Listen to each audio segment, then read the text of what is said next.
सद्गुरु महाराज आंजनेय स्वामी हरे राम राम राम हरे हरे हरे कृष्ण कृष्ण कृष्ण हरे हरे हरे राम राम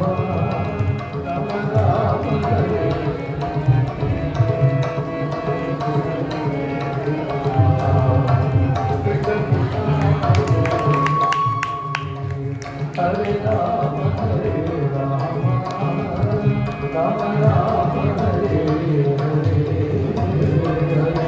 कृष्ण हरे कृष्ण कृष्ण हरे हरे शुक्लांबरधरं शशिवर्णं चतुर्भुजं ध्याये सर्वविघ्नोपशान्तये नमो नमः सद्गुरुभ्यो नमः नमो नमः सद्गुरुभ्यो नमः हरे रामेति कृष्णेति नाम संकीर्तनं सदा लोकक्षेमाय कुर्वन्तं प्रेमिकं सद्गुरुं भजे तदगे सुन्दराकारं सदैवं प्रियदर्शनं अज्ञाननाशकं देवं सद्गुरुं मुरलीधरम् रक्ष्वादनागतपराशरपुण्डरीकव्यासाङ्गनीशं शुभशौनकवैमदाभ्यां पुष्पान्दराकुलकसिक्तविभीषणानि पुण्यादिमान् परमभागवतान् स्मरामि महायोगपीठे देवेन रत्नापुण्डरीकाय साधुं सुनीन्द्रैः सवानित्यपीठं तमानन्दगन्धं परब्रह्मलिङ्गं भजे यात्रसङ्गमसुखं सुलभं सखीभ्यः प्रीताप्रगच्छति सुदुर्लभं ईश्वरं प्रेमप्रदाः भरिणां श्रगकामधेनुं तां राधिकां शरणं प्रपद्ये नामसङ्कीर्तनं यस्य सर्वपापप्रणाशनं प्रणमो दुःखशमनः तन्नमामि हरिपरम् बुद्धिर्बलं यशोधैर्यं निर्भयत्वं रोगता जाड्यं वाक्परुत्पञ्च हनुमत्स्मरणात् भवेत्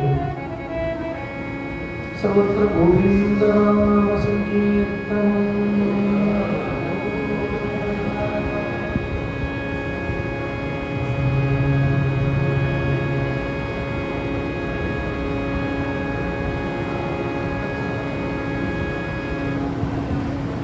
पंढरीचा महिमा तेचा अनित पंढरीचा महिमा तेचा अनित ऐसा ठावला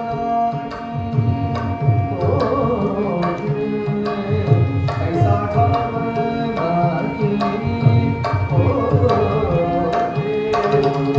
देवा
பண்டரியினுடைய வைபவத்தை நான் என்னன்னு சொல்லுவேன் அப்படின்னு துகாரான கபங்கத்துல ஆரம்பிக்கிறேன்.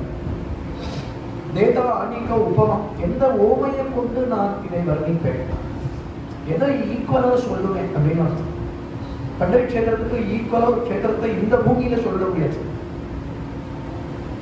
சொல்லணும்னா வைகுண்டத்தை சொல்லலாம், ஆனா வைகுண்டத்தை விட பெருசு. ஏன்னா பூ வைகுண்டம், பூக்கு ஒரு அக்ஷரம் ஜாஸ்தியம். துகாமணே பேட்டை பூமி வரி வைகுண்ட, இந்த பூமியில இருக்கிற ஒரு வைகுண்டம். எந்த தீர்த்தமும் எந்த க்ஷேத்திரமும் அது ஈடு ஆகாது. தேவ உபா உபி பேட்டே ஆகே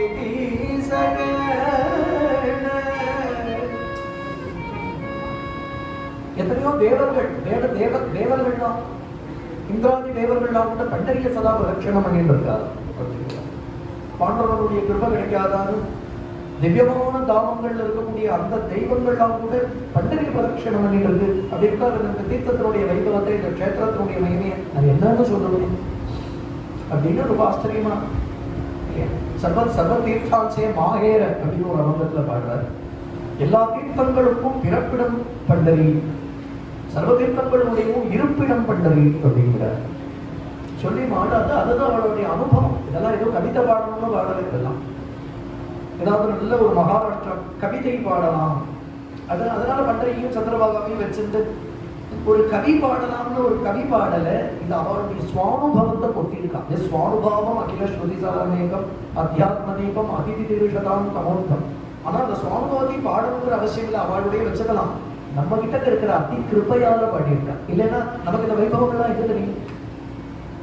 இவ்வளவு பக்தாள் பிறந்ததுக்கு அப்புறம் நம்ம எல்லாம் பிறந்ததுக்கு பாக்கியம் பண்ணியிருக்கணும். ஏன்னா பகவத் அவதாரங்கள் ஆனதுக்கு அப்புறம் இத்தனை பக்தாளும் அவதாரம் பண்ணி அதுக்கப்புறமா நம்ம எல்லாம் பிறந்திருக்கோம் பார்த்தேடா, அதுக்கு ஒரு பாக்கியம் பண்ணியிருக்கணும். ஏன் அப்படின்னா இத்தனை பக்தாளுடைய அனுபவத்தை கொண்டு பகவான் அனுபவிக்க முடியாது. தியாகராஜருடைய அனுபவத்தை கொண்டு ராமனை பார்க்க முடியாது. துளசிதாசருடைய அனுபவத்தை கொண்டு துளசி ராமாயணத்தால ராமகுணங்கள் அனுபவிக்க முடியாது. அதப்போல இத்தனை மகாராஷ்டிர பக்தர்களுடைய அபங்கம் அவளுடைய சுவானுபவத்தை கொண்டு பகவான் அனுபவிக்க முடியாது.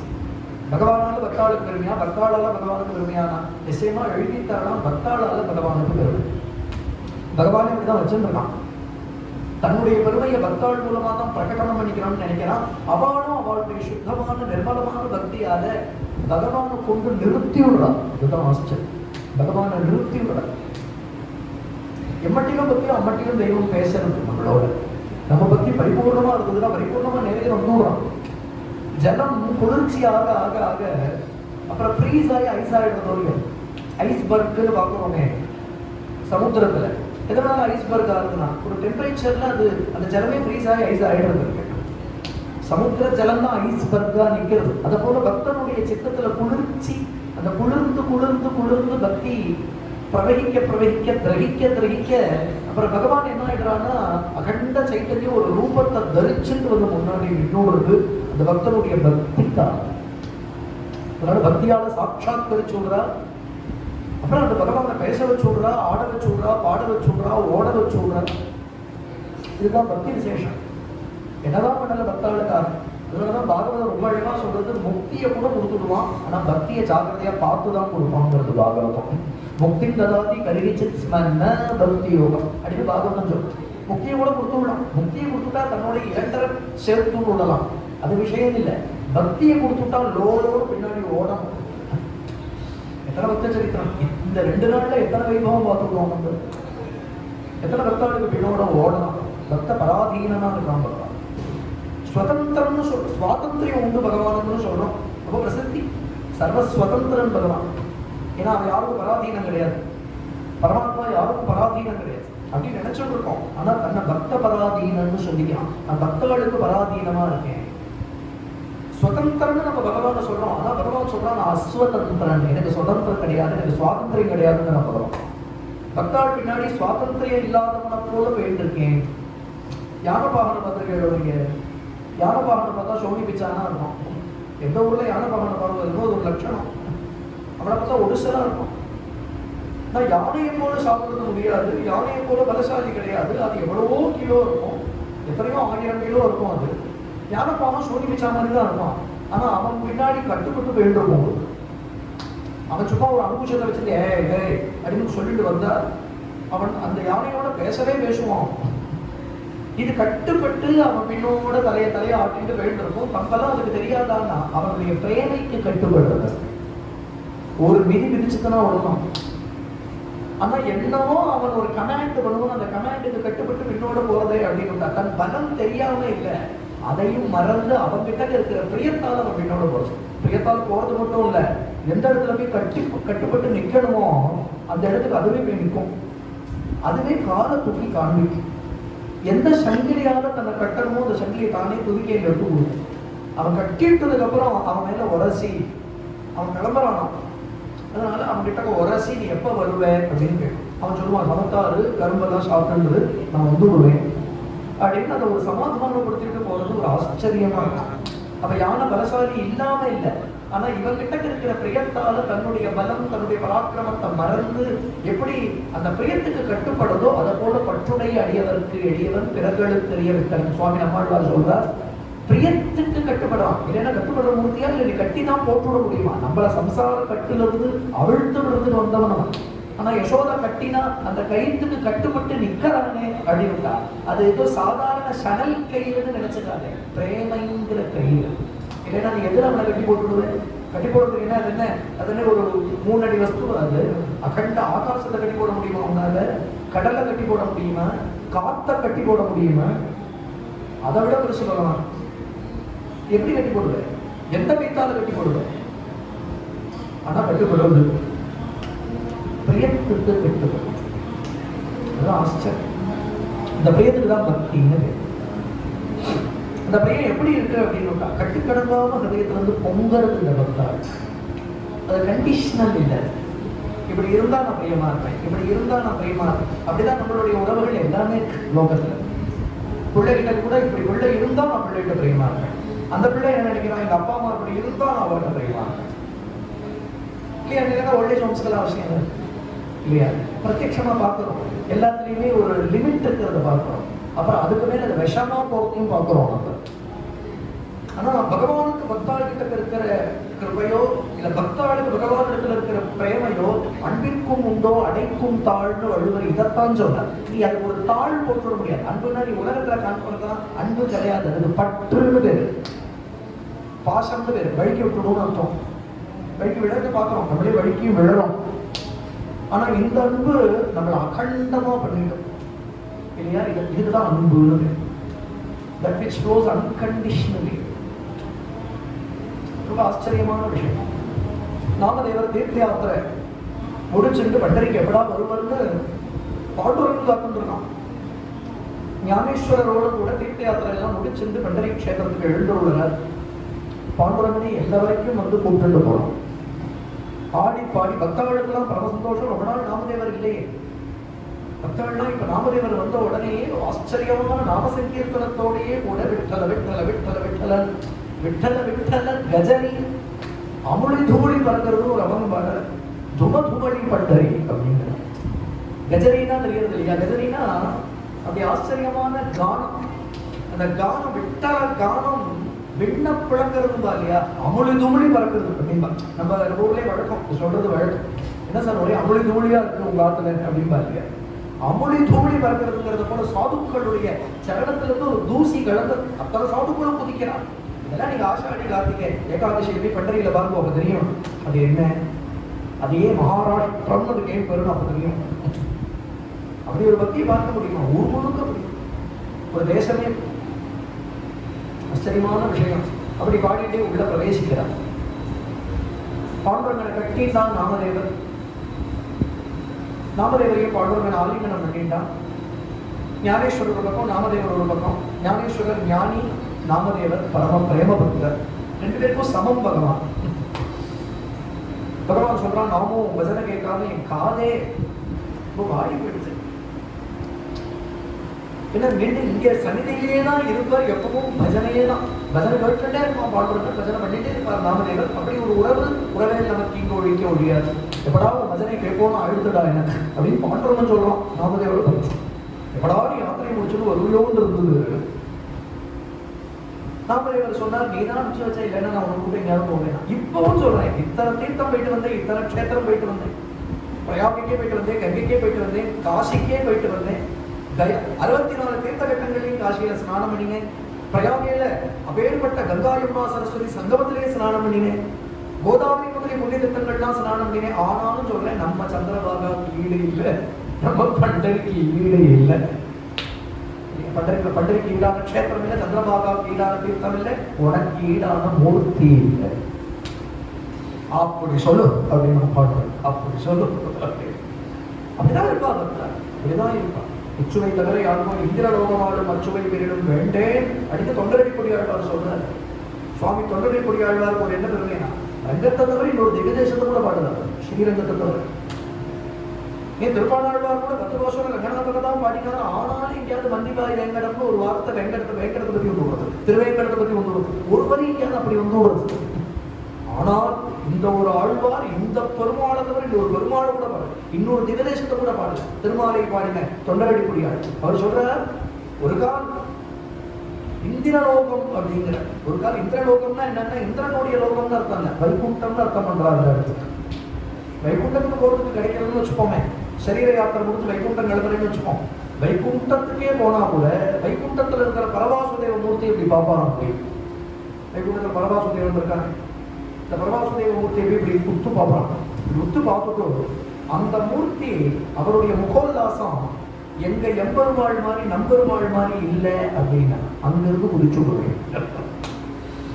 எங்களுக்கு வைகுண்டத்துல உட்காந்து என்ன ஆகணும் இருக்கு, இச்சுவை தவிர யாம்போ இந்திரலோகமாவளுமா, இந்திரன்னா தலைவன் அர்த்தம் பண்றான், இந்திரலோகம்னா வைகுண்டம் அர்த்தம் பண்றாங்க. இடத்துல வைகுண்டமே கிடைச்சாலும் எங்க ஸ்ரீரங்க என்ன சேலை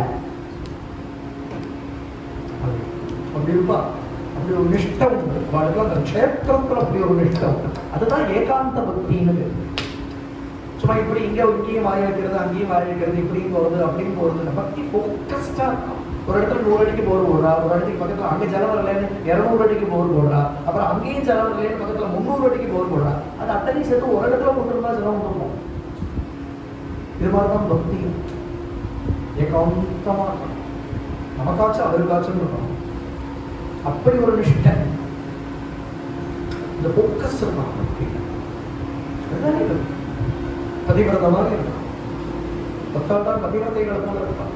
இந்த அவதாரம், இந்த அச்சாவதாரம், இந்த க்ஷேத்திரம்னா இதே பெருமாள் தான் அங்கேயும் இருக்கார் அப்படிங்கிறதுனால அப்படி திருப்பி கூட பார்க்க மாட்டார். அப்படி ஒரு பரமகாந்தி அனுபவம் பகவான் சொன்னா, நாமும் பெரிய க்ஷேத்திராட்டம் முடிச்சுட்டு வந்துட்ட ஒரு சமாதானம் பண்ண வேண்டாமோடா.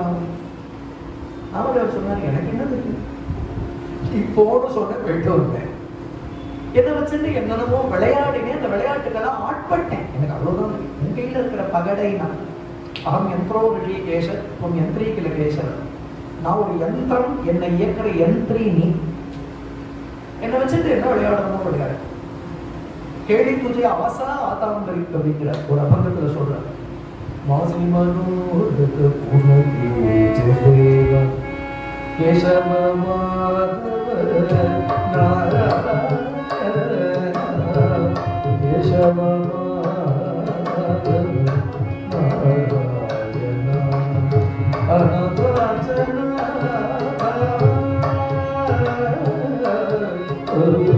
அனந்தராஜன கோசி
தீனபந்தோ கருணா சிந்தோ, எனக்கு ஒரே பிரார்த்தனை, மாஜி மனோரத பூர்ணி, என்னுடைய மனோரதத்தை பூர்த்தி பண்ணி ஒன்னையும் என்ன அப்படின்னு உன்னை சதா பாட்டிட்டு இருக்கணும், உன்னை சதா பாட்டிட்டு. இத்தனை பிரேமையால இந்த பிரார்த்தனையை பண்ணிக்கிறேன். இது என்ன எதுக்குடா என்னையே பாடிட்டு இருக்கணும்னா அப்புறம் உன்ன பாடமே யாரை பாடணும்? இத்தனை பொங்கி பொங்கி இருதயத்துல ஒரு அன்பு வருது, இத்தனை அன்பை எங்க கொட்ட முடியும்? ஒரு அல்பத்துக்கிட்ட போய் கொட்ட முடியுமா? ஏன்னா உலகத்துல குணமும் தோஷமும் சேர்ந்துதான் பிரபஞ்சம் இருக்கு. நீ ஒருத்தனை குணவான்னு பூர்ணமா கொண்டாடிட முடியாது. 10 குணம் தெரிஞ்சுன்னா 11ஆவது ஒரு தோஷம் தெரியும் பிரபஞ்சத்துல. யார்கிட்டயுமே பூர்ணத்துவம் தெரியல, அதனால யார்கிட்டயும் பூர்ணமா அன்பு வர மாட்டேங்குது. இன்னொன்னு, தோஷத்தை பார்க்கறாப்புல ஒரு தோஷம் நம்மகிட்டே இருக்கு. ஏன் சார் தோஷம் தெரியாது? அத்தனை தோஷம் நம்மகிட்ட இருக்கு, அதனாலதான் அத்தனை தோஷமும் வெளியில தெரியுது. ஹிருதயத்துல என்ன இருக்கோ அதுதான் பிரபஞ்சமா வெளியில தெரியுது. அதனால பொங்கி வர அன்பை கொட்டணும்னா பூர்ணமான ஒரு இடத்துல தானே அத்தனை அன்பை கொட்ட முடியும். நீதானே இந்த பூர்ண வஸ்து. அதனால இந்த பிரார்த்தனையை மட்டும் நிறைவேற்றி கொடுக்கும், உன்னை சதா பாடிட்டு இருக்கணும். அது இந்த இடத்துல ரொம்ப ஆச்சரியமா பிரார்த்தனை விட்டதுன்னு சொன்னா, சரி உன்னை நீ பார்த்துக்க மாட்டேங்கிற, உன்னை பார்த்துக்கிற பொறுப்பு எனக்கு இருக்கேன். யோகக்ஷேமம் மகாமியம். நீ என்ன அனன்யமா சிந்தனை பண்ணிட்டு இருக்க, என்ன அனன்யமா விசாரம் பண்ணிட்டு இருக்கேன்னா உனக்கு பார்த்து பண்ண வேண்டியதெல்லாம் நான் தானே பண்ணணும். நீ உன்னை கவனிச்சுக்க மாட்டேன், அப்புறம் உன்னை கவனிச்சுக்கிற பொறுப்பு எனக்கு இருக்கேன். அதனால சமாராதனை பண்ணணும். ஏன்னா இந்த ஊர்ல இத்தனை வேத பிராமணால் இருக்கா, இத்தனை சாதுக்கள் இருக்கா, அவ அத்தனை பேரும் அவ கையில மஞ்சள் அக்ஷதையை எடுத்துட்டு ஆசீர்வசனங்களால ஒன்னு ஆசீர்வாதம் பண்ணலாம். அதை என் கண்ணால நாம் பார்க்கணும். இத்தனை ஸ்ரேயசையும் பகவான் பண்ணி பார்க்கணும்னு நினைக்கிறான். தெய்வம் போகணும்னு பக்தான் நினைக்கிறான். ஆனா பக்தா க்ஷேமமா இருக்கணும்னு பகவான் நினைக்கிறான். இது ஒரு அழகு. பகவான் சொன்னா, வா இந்த ஊர்ல இருக்கக்கூடிய வாழையெல்லாம் அழைக்கலாம், இந்த ஊர்ல இருக்கிற சாதுக்கள் வேத பிராமணன் அவளையெல்லாம் அழைக்கலாம் அப்படின்னு பகவான் என்ன பண்றான்? அனந்த பட்டு அப்படிங்கிற ஒரு பிராமண வேஷத்தை வச்சிருக்கு. ருக்மிணி காட்டி கூட பார்த்து மாமியான தராங்க. ஏன்னா திவ்யமங்கல கிரகத்தோடய வந்துடலாம், பார்க்கிற யோக்கியதை எல்லாருக்கும் கிடையாது. இங்க இருந்து ஒரு சூரியனை பார்க்கறதுக்கே மாத்தியானிக்க முத்திரை போட்டுட்டு பார்க்க வந்துருக்கு. பஷ்யேம ஜனதசகம் ஜீவேம ஜனதசகம் அதுவே கண்ணு பூச இருக்கு. 1000 கோடி சூரியன் நேரம் உதிச்சா அப்படி இருக்கும், அப்படி இருக்கும் பகவானுடைய தேஜஸ். வரத்துக்கு அவன் தயார், பார்க்கறதுக்கு நம்ம யோக்கியமானது தான் தெரியும்.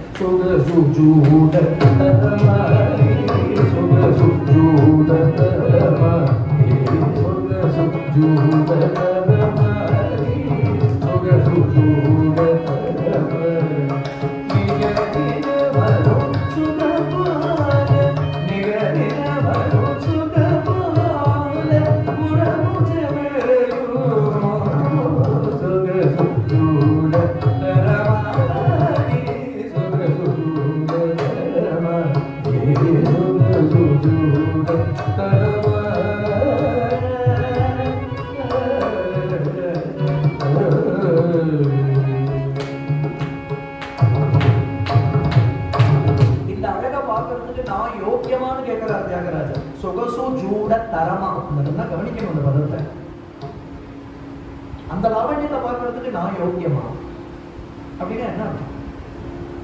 இப்போ வடுவூர்ல போய் ராமரை பார்க்கிறோம், தெல்லைவளாகத்துல போய் ராமரை சேவிக்கிறோம், கும்பகோணத்துல இருக்கிற ராமசுவாமியை போய் சேவிக்கிறோம், அயோத்தியில ராமன் அல்லாத சேவிக்கிறோம்.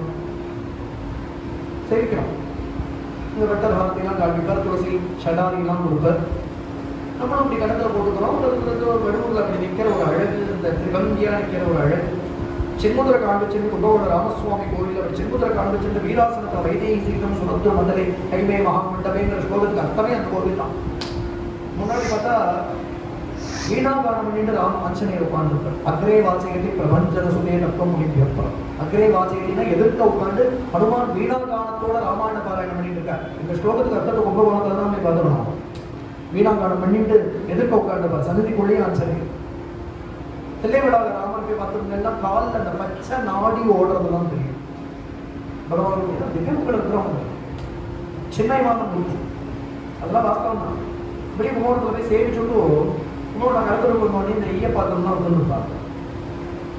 உடனே இந்த மாமி என்ன சொல்லுவாங்க, இவ்வளவு தூரம் வந்துட்டு நானே கச்சட்டி வாங்கணும்னு நினைச்சிட்டு இருந்தேன், ஈய சொம்பு வாங்கணும்னு நினைச்சிட்டு இருந்தேன், கும்பகோணத்துல தான் நல்லா மறுவா கிடைக்குமா, நன்னாவும் கிடைக்குமா அப்படின்னு நான் வரைக்கும் பார்த்தா அப்புறம் இது நல்லா இருக்கு எனக்கு தேடும், அது நல்லா இருக்கு எனக்கு தேடும் அப்படின்னு வாங்கிட்டு வருவோம். எது சத்தியம்? ராமரை பார்த்தது சத்தியமா, ஈய பாத்திரத்தை பார்த்தது சத்தியமா? ராமரையும் பார்த்தோம், பார்த்தோம், ஈய பாத்திரமும் நல்லா இருந்தது. தியாகராஜன் இதைத்தான் சொல்ற. அப்ப நீ உள்ள பார்த்தது ராமரையா இல்ல வேற எதையாதையா? கண்டிப்பா ஈய பாத்திரத்தோட ஒண்ணு இல்லையோனோ. அது உள்ள பார்த்த வஸ்து, உள்ள பார்த்த வஸ்து ஈய பாத்திரம் மாதிரி, கச்சட்டி மாதிரி ஒரு வஸ்து வர. அதுவும் நல்லா இருக்கு சார், ராமரும் ரொம்ப நல்லா இருக்கு. ஈய பாத்திரம் அது கூட ரொம்ப நல்லா இருக்கு. இதுதான் நம்ம நிலை. இதைத்தான் தியாகராஜர் சொல்ற. அந்த அப்ராகிருத திவ்யமங்கல விக்கிரகம் தான். ஆனா உள்ளது உள்ளபடி அந்த லாவண்யத்தை பார்க்கறதுக்கு நான் யோக்கியமா? இந்த கீர்த்தனை எவ்வளவு தடவை கேட்டிருக்கேன். ஆனா இதுதான் அர்த்தம். சொகசு ஜூட தரமா, am I qualified? நீ ஆச்சரியமா தான் தரிசனம் கொடுக்கிற. இதையும் பார்த்துட்டு இன்னொன்னையும் பார்த்துட்டு வாய பொழக்கிற நான் யோக்கியமா? ஏதோ ஒரு ஜட்டத்தை பார்த்துட்டு நல்லா இருக்குங்கிற, ராமரையும் பார்த்துட்டு ரொம்ப நல்லா இருக்குங்கிற. அப்ப நீ பார்த்ததுல 10ஓட 11 ராமர். அப்ப நீ பார்த்தது ராமர் தானா? எதை பார்க்குறீங்கிறது விஷயம் இல்லை, எப்படி பார்க்குறீங்கிறது விஷயம். பகவான் வரத்துக்கு தயாரா இருக்கான். தன்னுடைய அப்ராகிருதமான திவ்யமங்கல விக்கிரகத்தை, ஏன்னா இந்த மாதிரி பிண்ட ரூபம் இல்ல, அது சின்மய ரூபம், அகண்ட ஜோதி ஒரு ரூபத்தை எடுத்துட்டு வருது. அதனாலதான் ஆண்டாள் திருப்பாவையில தோற்றமாய் நின்ற சுடரே அப்படிங்கிறா. அது ஏதோ பார்க்கறதுக்கு ஒரு ரூபம் மாதிரி தெரியறதே தவிர அது ஒரு அகண்ட ஜோதி, அண்டத்தையே பிரகாசப்படுத்துற ஜோதி. அது அது பக்தாள்கிட்ட இருக்கிற பரம வாத்சல்யத்தால ஒரு ரூபத்தை பரிகிரகிச்சுண்டு வருது. நம்மள மாதிரி பிண்டமா ஒரு நாள் வந்து ஒரு நாள் பேட ரூபமா அது. ஆனா நமக்கு பரிபாகம் இல்லையே, நம்ம சின்னத்துல இத்தனக்காம இருக்கேன். அதனாலதான் ఎవరివల్ల వర్ణింపదగుడైనారు தியாகராஜன். ఎంత முத்தோ ఎంత சொகசோ எவனால இதை புரிஞ்சு விட முடியும். ஏன்னா ஹிருதயத்துல காமம் இருக்கிறவனுக்கு, காமம்னா லோகாயத்த காமம் இருக்கிறவனுக்கு இந்த ரூபத்தினுடைய யதார்த்த லாவண்யம் புரியாது.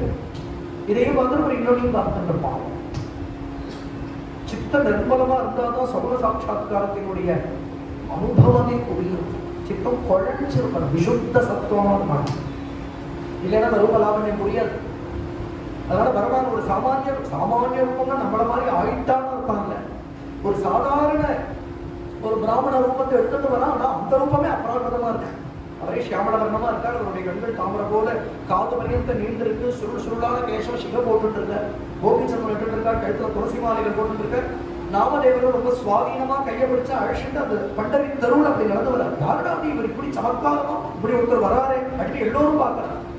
அவர் சொல்ற பக்கத்து ஊரு எனக்கு அனந்த பட்டுன்னு பேரு. இவள் என்னுடைய பத்னி ருக்மிணி. ஆனா என்னமோ ஜோதிர்மயமா இருக்கா. பாக்கிட்டு பழின்னு ஒரு ஜோதி தெரியுது. என்னமோ அவரை பார்த்தா பார்த்துட்டே இருக்கணும் போல தோணுச்சு. ஏதோ ஒரு மனுஷ ரூபத்தை எடுத்துட்டு தான் வர. ஆனாலும் அவர்கிட்ட அவ்வளவு வைபவங்களும் தெரியாது. ஏன்னா சாட்சாத் பகவான். நீ என்ன சூரியனை உன் கையை கொண்டு வரைச்சோட முடியுமா? எத்தனைதான் மேகங்கள் வந்து மறைச்சாலும் சூரியன் தன் பிரபையால எப்படி பிரகாசிக்குமோ அதை போல அவர் என்னதான் நம்ம மறைச்சிட்டாலும் அவருடைய பிரகாசம் பிரகாசிக்கத்தான் பிரகாசிக்கிறது. ஏன்னா அண்டத்தையும் பிரகாசப்படுத்துற பிரகாசம் அவர். அப்படி நடந்து வர அந்த ஊர்ல இருக்கிற வேத பிராமணால எல்லாம் பார்த்து சொல்லிட்டே வர. நாமதேவர் தீர்த்த யாத்திரை முடிச்சிருக்கார். இன்னைக்கு சமாராதனை நீங்கெல்லாம் வந்துட்டோம். யாரு? பகவான் கூப்பிட்டு போறான் சமாராதனைக்கு. பிராமணால தெரிவிக்கிறது யாரு? சாட்சாத் பகவான். அவருக்காக நான் தான் சமாராதனை பண்ண போறேன். ஏன்னா அவருக்கு சமாராதனை பண்ண முடியாது இல்லையா? அதாவது வரிச்சு தீர்த்தம் போட்டு சமாராதனை பண்ணணும். அவருக்காக நான் பண்ணேன். என்னுடைய பரம நண்பர் நான் வேற, அவர் வேற இல்லை. இப்படி கூட வர அங்க இருக்கிற மாமிகளுக்கு எல்லாம் குங்குமம் கொடுத்து நீங்களும் வந்துருப்போம் மாமி, சமாராதனை உங்களை எல்லாம் தம்பதி பூஜை பண்ணணும். நீங்க வந்தா நலுக்கு எடுத்து தாம்பூரம் கொடுப்பேன், நீங்க எல்லாம் வாங்குவோம் அப்படின்னு ருக்மிணி அவா அந்தாத்து மாமிகளுக்கு எல்லாம் குங்குமம் கொடுத்துட்டே போற. இவர் எல்லோருக்கும் அக்ஷர கையில மஞ்சள் அக்ஷரை கொடுத்து வந்திருக்கோம், சமாராதனைக்கு வந்திருக்கோம் கூப்பிட்டு போற. அனந்தப்பட்டு அனந்தனே வந்திருக்காங்க. சத்தியம் ஞானம் அனந்தம் பிரம்ம அப்படின்னு உபனிஷத் சொல்றதே அவன் வந்திருக்கான். ஆச்சரியம். இதெல்லாம் பண்டனை வைபவம். பக்தாளுக்கு என்னதான் பண்ணல. இந்த பிராமணாலாம் பார்க்கறா, என்னாவது நாமதேவருக்கு வந்த வாழ்வு யாரோ ஒருத்தர் நாமதேவருக்கு சமாராதனை பண்றாரு. இத்தனாவது மணிக்கு வந்திருக்கோம். பண்டனை கோவிலுக்குள்ளதான் எல்லாம் சமாராதனை நடக்கிறது. அஷ்டமா சித்திகளை ஒன்று சமைச்சுதான். பக்த விஷயத்துல பாகவத மகிபதி மகாராஜா எழுதுற அனிமா மகிமா லகிமா பெரிமாங்கிற அஷ்டமா சித்திகள் உண்டு, யோக சித்திகள். அதெல்லாம் ஒரு ரூபத்தை எடுத்துட்டு வந்து அடுப்பு மூட்டி சமைக்கிறதாங்க. தேவதேவிகள்லாம் வந்து பரிசாரம் பண்றாங்க அவங்க. ஏன்னா நடத்துறவன் தேவாதி தேவன் இங்க, அவன் தான் வரிக்கிறான் இங்க. அந்த ஊர் பிராமணா வைதிகாலாம் வந்தா ஆச்சரியமா சமாராதன விதிவத்தா நடக்கிறது. அனந்தப்பட்டு இடுப்புல அங்கஸ்திரத்தை கட்டிண்டு ருக்மிணி மாமி பின்னோட தீர்த்த பாத்திரத்தை எடுத்துட்டு வரா. எல்லோருக்கும் தீர்த்தம் போட்டு சமாராதன விதிவத்தா நடக்கிறது. எல்லாரையும் வரிச்சு எல்லோருக்கும் அன்னம் பக்ஷ பதார்த்தங்கள் வியஞ்சனங்கள் எல்லாம் விதிவத்தா பரமாறி தீர்த்தங்கள்லாம் கூட போட்டு இவா ரெண்டு பேரும் விழுந்து சேவிக்கிறார். சாட்சாத் பகவானும் பிராட்டியும் அத்தனை பிராமணால விழுந்து சேவிக்கிறாங்க. நடக்குது சமாராதனை. நம்ம எல்லாம் கூட காசிக்கெல்லாம் போயிட்டு வந்தா கங்கா பூஜை பண்ணி சமாராதனை பண்ணணுங்கிறது வழக்கம் தானே. நம்ம கூட சமாராதனை அந்த பிராமணாட்டம் திருப்திகரமா அப்படி ஒரு போஜனத்தை ஜென்மால சாப்பிட்டது கிடையாது. என்ன பேர் சாதாரணமாவே பகவத் பிரசாதமே அப்படிதான். சாதாரணமா நமக்கு பக்குவம் பண்ணி எடுத்துட்டு வரத்த இருக்கிற ருச்சி இருக்காது. பகவானுக்கு நைவேத்தியம் பண்ணதுக்கு அப்புறம் அது வேற விதமா அதுல ருச்சி கூடித்துன்னு சொல்ல மாட்டேன், சாநித்தியம் கூடிடும். இந்த பிரசாதம் அதுதான் பிரசாதம்னு பேர், இல்லைன்னா வெறும் சாதம் தான். பிரங்கிற ஒரு உபசர்க்கம் ஏன் சேர்றதுன்னா பிரகர்ஷேன அது பகவானுக்கு எப்ப அர்ப்பிக்கப்பட்டிருந்தோ அப்பவே அதுல ஒரு சாநித்தியம் கூடுறது. அது சித்தத்தை நிறுவனம் பண்ணிடும். வெறும் சாதாரண ஆகாரங்கிறது வயிற்றுனா ரொப்புமே தவிர சித்தத்துல விகாரத்தை உண்டு பண்ணும். ஆகாரத்துல ஒரு கால் தோஷம் இருந்தது, சமைக்கிறவர்களுடைய குணங்கள் உட்பட ஆகாரத்துக்குள்ள போகும். அதனால ஆகாரம் சித்தத்தை விகாரம் பண்ணும். பிரசாதம் சித்தத்தை நிர்மலமா பண்ணிடும். ஜென்மா முழுக்க பகவத் பிரசாதத்தை மட்டும் சாப்பிட்டு ஒருத்தர் ஜீவிச்சுட்டு இருந்தான்னா மோட்சத்துக்கு ஒருத்தர் வேற ஒண்ணு வேண்டாம். அது ஒண்ணு போதும். இங்க இருக்கிற எலி, இங்க இருக்கிற எறும்பு கரையிருக்கும் நமக்கு தெரியாது. கோவிலுக்குள்ள எலியெல்லாம் ஓடிட்டு இருக்கும், கரப்பெல்லாம் ஓடிட்டு இருக்குமே, அந்த பகவத் சரணத்தை ஆசிரியிச்சு நம்ம தான் கூட முடிச்சுட்டு ஆசைப்படுறோம். அதை விட இங்கேயும் உழந்துட்டு இருக்கு பார்த்தீங்களா, அது ஏதோ பூர்வ சுமிருதத்தால ஒரு சின்ன பாக்க விசேஷத்தால அது இங்க எலியா வந்துடுத்தோம். ஆனா ஏதோ புண்ணியவசத்தால இங்க எலியா இருக்குது. இதுகள்லாம் கூட கரையிருக்கு, சத்தியமா கரையிருக்கு. இல்ல இன்னொரு ஜென்மா வந்தா கூட பக்தி பண்ணி கரையேற ஜென்மாவா வரும். எதுவும் மீன்விடும். ஆச்சரியமா சமாராதனம் முடிஞ்சு. சமாராதனம் முடிஞ்ச உடனே அக்ஷத ஆசீர்வாதம், புத்த தட்சிணை கொடுத்து அக்ஷத ஆசீர்வாதம். பகவான் புத்த தட்சிணையெல்லாம் எடுத்து வச்சிருக்காங்க. ருக்மிணிங்கிற வாட்டின்னா இல்ல எல்லாம் ஸ்வர்ண நாணயமா எடுத்து வச்சிருக்கா. அந்த ஊர் பிராமணாலாம் பேசிக்கிறா, எடாது இப்படி ஒரு சமாராதனை பார்த்ததே இல்லையே, இந்த நாமதேவர் இப்படி ஒரு சமாராதனை பண்றாரு, அவருக்கு யாருடா இப்படி ஒருத்தர் சமாராதனை நடத்தி கொடுக்கிறார். அவ பேசிக்கிட்டார். புத்த தட்சிணைக்கு சந்தனம் தாம்பூரம் எடுத்து வச்சா எடுத்து புத்த தட்சிணம் வந்து நமஸ்காரம் பண்ணி அக்ஷர ஆசீர்வாதம் ஸ்வஸ்திவச்சனங்கள்லாம் சொல்லி ஆசீர்வாதம் பண்ணினா சமாதான பூர்த்தி. பகவான் சொன்னா, அதாவது அனந்த பட்டு சொல்ற காலம்புரில இருந்து ஒரே காரியமா போயிடுத்து. ஏன்னா உங்களை எல்லாம் ஆஹ்வானம் பண்ணி அப்புறம் அது கூட சமையல் பண்ணி அப்புறம் உங்களை எல்லாம் வரிச்சு பரமாறி இவ்வளவு நாடியா நாமதேவன் சாப்பிடவே இல்லை. இன்னும் எவ்வளவோ பக்தாள்லாம் வந்திருக்கா. பக்த விஜயத்துல ரொம்ப விஸ்தாரமா வர்ணிக்கிறாரு. பல அத்தியாயங்கள் இந்த சமாராதனை வர்ணிக்கிறார் பாகவத மகிபதி.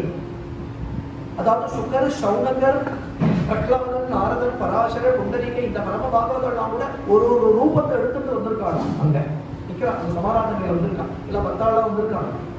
இந்த பிராமணெல்லாம் சாப்பிட்டு முடிச்ச உடனே பகவான் என்ன பண்ணினா, நாங்க சாப்பிட்டு வந்துடுறோம், நாம சாப்பிடணும், அவன் சாப்பிடாம நானும் சாப்பிட மாட்டேன், சாப்பிட்டுட்டு வந்து அப்புறம் அக்ஷத ஆசீர்வாதம் வச்சுக்கலாமே. பிராமணன் சொன்னா பரவாயில்ல, அதுல ஒன்றும் தப்பு கிடையாது, போய் சாப்பிட்டு வாங்கி. இவரதோ தனியா மடியா போய் தனியா சாப்பிடுவோம். இந்த அனந்தப்பட்டுன்னு பார்த்தா அத்தனை பக்தாளோட இலையை போட்டு உட்காந்து விட்டாரு. வனபோஜனம் மாதிரி பிருந்தாவனத்துல பகவான் அந்த மாடு மேய்க்கிற வசங்களோட வனபோஜனம் பண்றானே அந்த லீல போல இருக்கு. ஏன்னா ஆகாசத்துல இருந்து தேவாள்லாம் பார்த்துட்டு தலையில அடிச்சுட்டாலும் என்னன்னா இந்த பாக்கியம் நமக்கு கிடைக்கலையே. நிறைய யாகங்கள்லாம் பண்ணி அந்த புண்ணிய பலத்தால சொர்க்கத்துல வந்து உட்கார்ந்துருக்கோம். இங்க பார்த்துட்டா இந்த யஜ்ஞநாராயணன் அந்த கோபால பசங்களுடைய உச்சிஷ்டத்தை சாப்பிடுறான். யஜ்ஞபுது யஜ்ஞபுக்கு அப்படிங்கிற பகவான் இன்னைக்கு அந்த கோபால உச்சிஷ்டத்தை சாப்பிடுறானே. இந்த கோபாலனா நம்ம பொருட்களையே அப்படின்னு அந்த தேவாள்லாம் இந்த व्यसनப்பட்டா அப்படின்னு பஷ்யத பகவந்தம் கோபால சிக்ஷம் அபகரந்தம் அப்படின்னு தீர்த்த தரங்கத்துல பாடுறார். பகவான் உட்கார்ந்தா நாமதேவரையும் பக்கத்திலேயே உட்கார்ந்து வச்சிருந்தான். நாமும் இங்க உட்கார்ந்தோம். பக்தாளுக்கெல்லாம் பகவான் தெரியுது, அஜ்ஞானிகளுக்கு அனந்தப்பட்டா தெரியாது. அப்ப கூட அனந்தப்பட்டு ரூபமே அனந்தமான ரூபம், அற்புதமான ரூபம், அது கூட தெரிஞ்சு விடுமா. ஆனா பக்தாளுக்கு நீலமேகஷ்யாமனா, பீதாம்பரதாரியா, கௌசுவா முக்தகந்தரனா, வனமாலா வைஜெயந்தி தரனா, திவ்யமங்கள விக்கிரகனா தர்சனம் கொடுக்கிறான். நாமதேவர் சொல்றார், பாண்டவர்களா என்னால தாங்க முடியலையே, இத்தனை வாத்சல்யமா, இத்தனை கிருபையா, இத்தனைக்கு நீ போய் அவளுக்கு நமஸ்காரம் பண்றா. இவா எந்த வேதங்களை சொல்றாளோ இந்த வேதங்களே உன்னுடைய சரணத்தை தேடி தேடி வருது. ஆனா அந்த வேதங்களாலேயும் உன் சரணத்தை இப்படி காண முடியல. இத்தனை வேத வாக்கியங்களாலேயே இப்படின்னு சுஸ்பஷ்டமா வர்ணிக்க முடியாத பரவஸ்துனி நீ போய் அவாக்கால எனக்காக விழறையே அப்படின்னு கதறார். நாமதே பெருமான் சொல்றான், பேசாம அடக்கி வாசி, நான் தான் உனக்கு தெரியாது, இவாளுக்கெல்லாம் தெரியாது. சாமி நாமதேவர் இலையிலேயே எல்லாம் பூரன் கோழி உள்பட எல்லாம் பண்ணியிருக்காங்க சமாதானத்துக்கு. மகாராஷ்டிராவில் பூரன் கோழி இருந்தாதான் அந்த பூர்ணமான ஃபீஸ்ட்.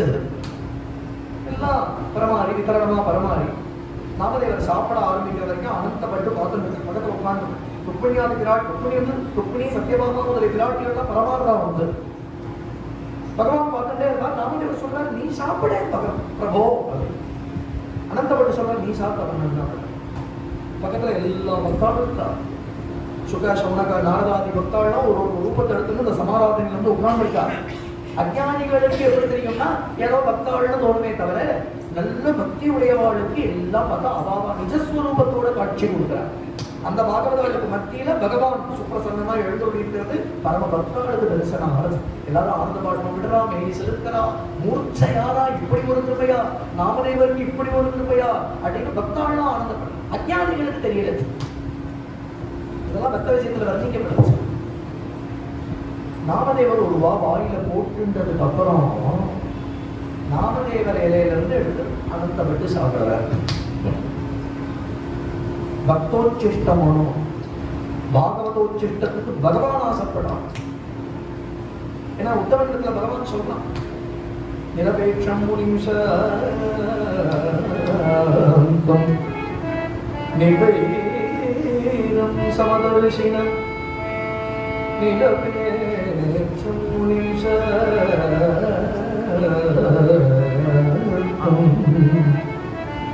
நிபைரம் சமதர்ஷனம் அனுப்ரஜாம்யம் நித்யம் அனுப்ரஜாம்யம் நித்யம்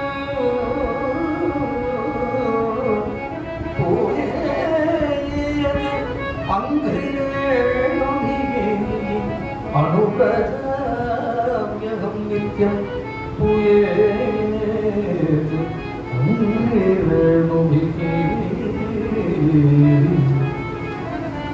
நிரபேட்சர்களாக இந்த உலகத்தில் இகம் பரங்கிற எந்த அபேட்சையும் இல்லாதவர்களாக, மனநசீலர்களாக, என்னையே தியானம் பண்ணுகின்றவர்களாக, சாந்தர்களாக, பிரசாந்த சித்தமுடையவர்களாக, இந்திரிய லௌல்யமே இல்லாதவர்களாக, புலன்களை அடக்கினவர்களாக, அப்படி ரொம்ப ஆச்சரியமா சஞ்சாரம் பண்ணக்கூடிய சாதுக்கள் உண்டே. அந்த சாதுக்கள் பின்னாடி நான் ஓடுறேன் அப்படிங்கிறோம் பகவான். ஏன்னா அவ பாதத்துடைய என் சிரசுல போட்டு இருக்கு அப்படிங்கிறான். பகவானுடைய பாதத்துடைய நம்ம தரிக்கணும்னு நினைப்போம் இல்லையா, பாகவதாள் பாதத்துடைய தன் சிரசுல போட்டுக்கணும்னு பகவான் ஆசைப்படலாம். அனுப்ரஜாமியம் அப்படின்னா அந்த பாகவதாள் பின்னாடி நான் ஓடுறேன் அப்படிங்கிறான். அனந்தப்பட்டு எடுத்து வாயில போட்டுன்றத அந்த பிராமணாலாம் பார்த்தா, சிச்சி சிச்சி என்ன ஒரு ஆச்சார விசாரம் வேண்டாமா, ஒரு எச்சரிப்பு தெரிய வேண்டாமா, எச்சரிப்பதால எதுக்கு பார்க்கணும்க்கா, சித்த சுத்திக்கு பார்க்கணும். பத்துனா பற்றுன்னு இருக்கும். சம்சாரத்துல பத்து இருக்கக்கூடாது, பற்று இருக்கக்கூடாது. பற்றுதான் பத்துன்னு ஆச்சு. தானியங்கள்ல எல்லாம் ஒரு பற்று இருக்கு நமக்கு. ஒரு 10 கிலோ இதை வாங்கி வச்சுக்கோ, ஒரு 5 கிலோ அதை வாங்கி வச்சுக்கோ அப்படின்னா அதெல்லாம் இருக்கு. அதெல்லாம் என்னுடைய, அதெல்லாம் இருக்கு. நாளைக்கு எழுந்து சமைச்சு விடலாம், நாளைக்கு இந்த பருப்பை கொட்டி இல்லையா நமக்கு வந்து கூட்டு பண்ணி விடலாம், நாளைக்கு இந்த அரிசியை பொங்க பண்ணி சாதம் பண்ணி விடலாம். எல்லாம் என்னுடைய பத்தியா, இந்த 10 கிலோ இருக்கு பத்தியா, அது 5 கிலோ இருக்கு பத்தியா, உன் சித்தா அதை பிடிச்சுக்கிறது இல்லையா, அதுக்கு பற்றுன்னு பேரு. அதுக்கு ரஜோ குணம்னு பேரு. தானியங்கள்ல ரஜோ குணம் இருக்கு. ஏன்னா சம்பாத்தியம், செலவு இதெல்லாம் ராஜசம். இந்த டிரான்சாக்ஷன் எல்லாம் இந்த தானியத்துக்குள்ள உட்கார்ந்து இருக்கு. அப்படின்னா அந்த ரஜோமயமான புத்தியங்கள் இருக்கு. இந்த பழசெல்லாம் இருக்கு இல்லையா, அதெல்லாம் தமோ குணம். இல்லை இன்னைக்கு வச்சது நாளைக்கு சாப்பிட்டுலாம், நாளைக்கு எடுத்துக்க எழுந்து சமைக்கணும், இதையே சுட பண்ணி சாப்பிட்டுலாம் இப்படிங்கிறதெல்லாம் தமோ குணம் இல்லையா. ஒரு கால் இந்த மாதிரி ஆகாரங்களை தொட்டுட்டு இல்லையா நம்ம என்ன பண்றதுன்னா, அந்த மோர் நெய் இதெல்லாம் ஏன் தொடக்கூடாது இல்லைன்னா, மோர் நெய் எல்லாம் பசு கிட்ட இருந்து இருக்கு. இன்னைக்கு இருக்கிற அந்த ஆவின் மோர் நெய் எல்லாம் சொல்லல, பசு கிட்ட இருந்து கலந்து காய்ச்சி இல்லையா, அதை உரக்கூட்டி அதை சிலுப்பி அதுல இருந்து வெண்ணெய் எடுத்து அதை காய்ச்சி நெய் பண்ணுவாளே, அந்த பசுகிட்ட இருந்து கிடைக்கிறதுலாம் சாத்வீகம். இந்த ஆகாரங்கள்லாம் ரஜசு தமசு இருக்கிறதுனால இந்த குணம் சத்துவத்துல கலக்கக்கூடாதுங்கிறதுக்காக இதை தொட்டா கையை நம்பிட்டு அதை தொடு அப்படின்னு சொன்னாலே தவிர இது கடைசியில் இந்த பிராக்டிஸ் மட்டும்தான் இருக்கு. கடைசியில் இதோட சிக்னிபிகன்ஸ் எல்லாம் யாருக்கும் தெரியும். எச்சல் பதெல்லாம் ரொம்ப பார்க்கறது எதற்குன்னா ஒரு சித்தம் சம்சாரத்துல பற்று இல்லாம இருக்கிறதுக்கு, சித்தம் சுத்தமா இருக்கு, அந்த சித்தத்துல பக்தி ஞான வைராக்கியம் நிக்கிறதுக்கு. கடைசியில பக்தி ஞான வைராக்கியத்துக்கு வழியில கடைசியில் வரைக்கும் எச்சல் பத்து பார்த்துட்டு இருந்தேன்னா பகவானுக்கு கடைசியில நம்மளை கையாளம்புற மாதிரி ஆயிடும். வேற வழி இல்லை. This practices won't lead you to Bhagavan. இதெல்லாம் வெறும் பிராக்டிஸா இருந்தா ஒரு மண்ணாங்கட்டிக்கும் பிரயோஜனம் கிடையாது. இதனுடைய அர்த்தத்தை புரிஞ்சுட்டு இதனுடைய சிக்னிபிகன்ஸை தெரிஞ்சுட்டு இதெல்லாம் எதற்குன்னா சித்தத்துல சத்துவம் நிக்கிறதுக்காக சொல்லப்பட்டது. அதெல்லாம் தெரிஞ்சுக்கணும், புரியுறது. ஒரு சில பேர் என்ன பண்ணுவாங்கன்னா பகவானோட பிரசாதத்தை வாங்கிட்டு பத்துன்னு கையால் முடிப்பாங்க. இன்னும் அந்த பற்று தான் வேணும் உனக்கு, பாக்கியில இருக்கிற பற்று வேணும்னா அந்த பற்று வேணும் உனக்கு. அதை போய் இப்படி ஒரு 10 கையில் நின்றுட்டேன்னா அப்புறம் உன்னை கையில ப்ராப்ளம் ஆகிடும் பகவான், புரியுறது. அதனால இவாள்லாம் என்ன நினைச்சா இவங்களுக்கு ஆச்சார விசாரமே தெரியல, ஏதோ பிராமணனும் அந்த உட்காந்து பெரிய சமாராதனம் அப்படின்னா இவன் சமாராதனம் பண்ணி நம்ம சாப்பிடுவோம். உடனே அனந்தப்பட்டு பார்த்து இவாள்லாம் சொன்னா இவ்வாறு உங்க சமாராதனையை நாங்க எடுத்துக்க முடியாது, இந்த சமாராதனை பூர்த்தி ஆகல. ஏன்னா எங்களுக்கு தாம்பூலம் கொடுத்து அக்ஷத ஆசீர்வாதம் ஆகிறதுக்கு முன்னாடி நீங்க அந்த பந்தியில உட்காந்து அவன் தட்டுல இருந்து சாப்பிட்டீங்க. இதெல்லாம் அந்த நாள்ல நான் சொல்றது எத்தனை வருஷத்துக்கு முன்னாடி. இந்த பிராக்டிசஸ் எல்லாம் ரொம்ப பலமா இருந்தது. ஆனா பாகவத தர்மங்கிறது எப்படி இருக்கு பாருங்க. சமதர்மம் நீ வெறுமனே நீ வாயில பேசினா போறாது, பகவான் சமதர்மத்தை காண்பிக்கிறான். இது சமதர்மம், எது சமதர்மம்? இதை விடவா சமதர்மத்தை நீ காரணம் சொல்லுங்க. பகவான் அங்க உட்காந்து நாமதேவனுடைய தட்டுல இருந்து ஒரு படி வாய் எடுத்து போட்டுட்டார். அதனாலதான் இதுக்கு பதில் அன்னைக்கே சொல்லிட்டேன், எப்ப பாகவதாள்னு ஆயிட்டாளோ அப்ப அவ மனுஷ குலமே இல்லை, அதை தாண்டி போயிட்டா. they already transcended this level. அவளை நீ மனுஷாலே பார்க்கக்கூடாது, தெய்வ துல்லியமா பார்க்கணுங்கிறதுனாலதான் ஆழ்வார் நாயன்மார்களுக்கு பகவானுக்கு துல்லியமா பிரதிஷ்டை, பகவானுக்கு ஆற பிரசாதம் தான் அவளுக்கும் நைவேத்தியம். ஏன்னா அவளை தெய்வமாவே பார்க்கலாம், சத்தியமும் கூட. அவள் மனுஷன் அவளை டிரான்ஸ்ஃபர் பண்ணியே போயிட்டா. இது சமதர்மம். உடனே அவள்லாம் சொன்னா இப்போதைக்கு ஏதாவது ஒரு தாம்பூலம் வச்சு கொடுத்துடும், ஆனா இந்த சமாராதனை பூர்த்தி ஆகல, இன்னொரு சமாராதனை பண்ணணும். யாரு? பகவான்கிட்ட.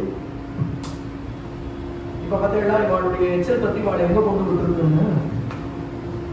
நீ ஆச்சாரம் பார்க்க வேண்டியது எதற்கு அப்படின்னா சம்சாரத்துல விலகி இருக்கிறதுக்கு ஆச்சாரம் வேணும். உன் மனசு சம்சார குப்பையில போய் ஒட்டிக்காம இருக்கிறதுக்கு ஆச்சாரம் வேணும். சரீரத்துக்கு ஆச்சாரம் பார்க்கறீங்க, மனசுக்கு ஆச்சாரமே இல்லையே. சரீரத்துக்கு பார்க்கிற ஆச்சாரம் மனசு சம்சார குப்பையில ஒட்டாம இருக்கிறது, சம்சார விழுப்பு படாம இருக்கிறது. அந்த விழுப்பு பட்டு தானே இருக்கு, அதை பத்தி உங்களுக்கு கவலையே இல்லை. பிட்ட விசாரம் தான் நிறைய இருக்கு, அதை தாண்டி போக வேண்டாம்.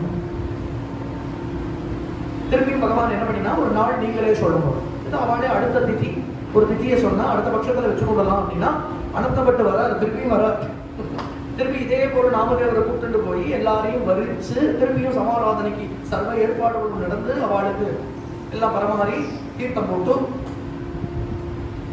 திருப்பி என்ன ஆச்சு அப்படின்னு அக்ஷர ஆசீர்வாதத்தும் போது பகவான் என்ன பண்ணினா இப்போ சாப்பிட்டு வந்து விடுறேன்னு நாமதேவரை பக்கத்துல உட்காந்து வச்சிருந்தேன். நாமதேவனுடைய எல்லையில இருந்து ஒரு எடுத்து வாயில கொண்டுட்டான். உடனே அவள்லாம் பார்த்தா இவனை சாமானியமானவனாவே தோணல, இவன்கிட்ட ஏதோ பிரபாவம் இருக்கு. ஏன்னா அவனை பார்த்தாலே ஏதோ அலௌகிகமா தெரியுது, இவனை பார்த்தா மனுஷ ஜாதினே தோணல. அவள் கேட்டா உங்க ஆச்சார விசாரமே ரொம்ப விசித்திரமா இருக்கே, நீங்க யாருன்னு முதல்ல சொல்லணும். ஏன்னா உங்களை நான் இந்த ஊர்ல பார்த்ததே கிடையாது. நீங்களா வந்து சமாராதனையும் வரிச்சேள் நாங்கள்லாம் வந்தோம், ஆனா அலௌகிகமா இருக்கும் உங்க பேச்சு, உங்க நடவடிக்கை எதுவுமே இந்த மனுஷ சமூகத்தோட ஒட்டவே இல்லை. அப்போல இருந்தே நாங்க பார்த்துருக்கோம். பகவான் சொன்னா இவ்வளவு லேட்டாதான் தெரிஞ்சுட்டேங்க. இங்க நாமதேவர் கதறு கதறுன்னு கதறிட்டு இருக்கார். பிரபு இத்தனை சிரமம் உனக்கு இருக்கு, இத்தனை சிரமம் உனக்கு இருக்கு கதற. அப்ப கூட அதுக்கெல்லாம் புரிஞ்சுக்கல. இப்ப பகவான் என்ன பண்ணினா அத்தனை பேரும் பார்த்துட்டு இருக்க சுந்தர தேத்தியான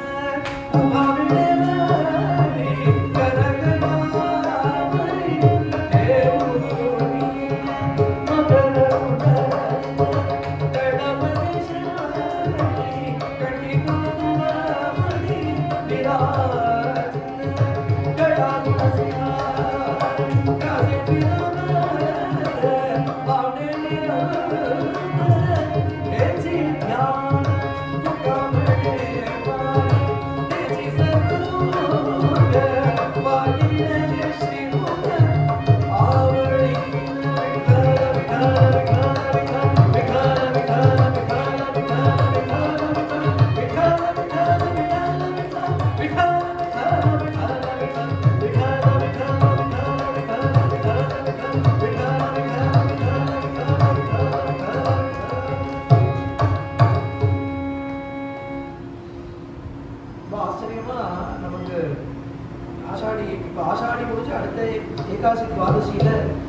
சத்சங்கம் கிடைக்கிறது ரொம்ப ஆச்சரியம். இப்போ திரையோதசியும் வந்துட்டு இன்னைக்கு பிரதோஷ காலமாகவும் நாமதேவர் பகவான் அடைஞ்ச நாள் பிரதோஷம் திரையோதசி. ஆஷாடி முடிஞ்ச அடுத்த திரையோதசி இன்னைக்கு தான். எப்படி இதெல்லாம் நடக்கிறதுனே தெரியல. ஆஷாடி முடிஞ்ச அடுத்த ஏகாதசியில அடுத்த துவாதசியில முடிஞ்ச திரையோதசியில பகவான் அழைச்சுக்கிறாங்க.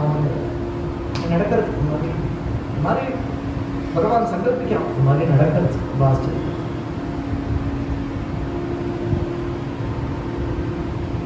நாமதேவர் அங்க பகவான் பிரத்யட்சமானா எல்லோரும் ஹா விட்டலா விட்டலா விட்டலான்னு கதறினா.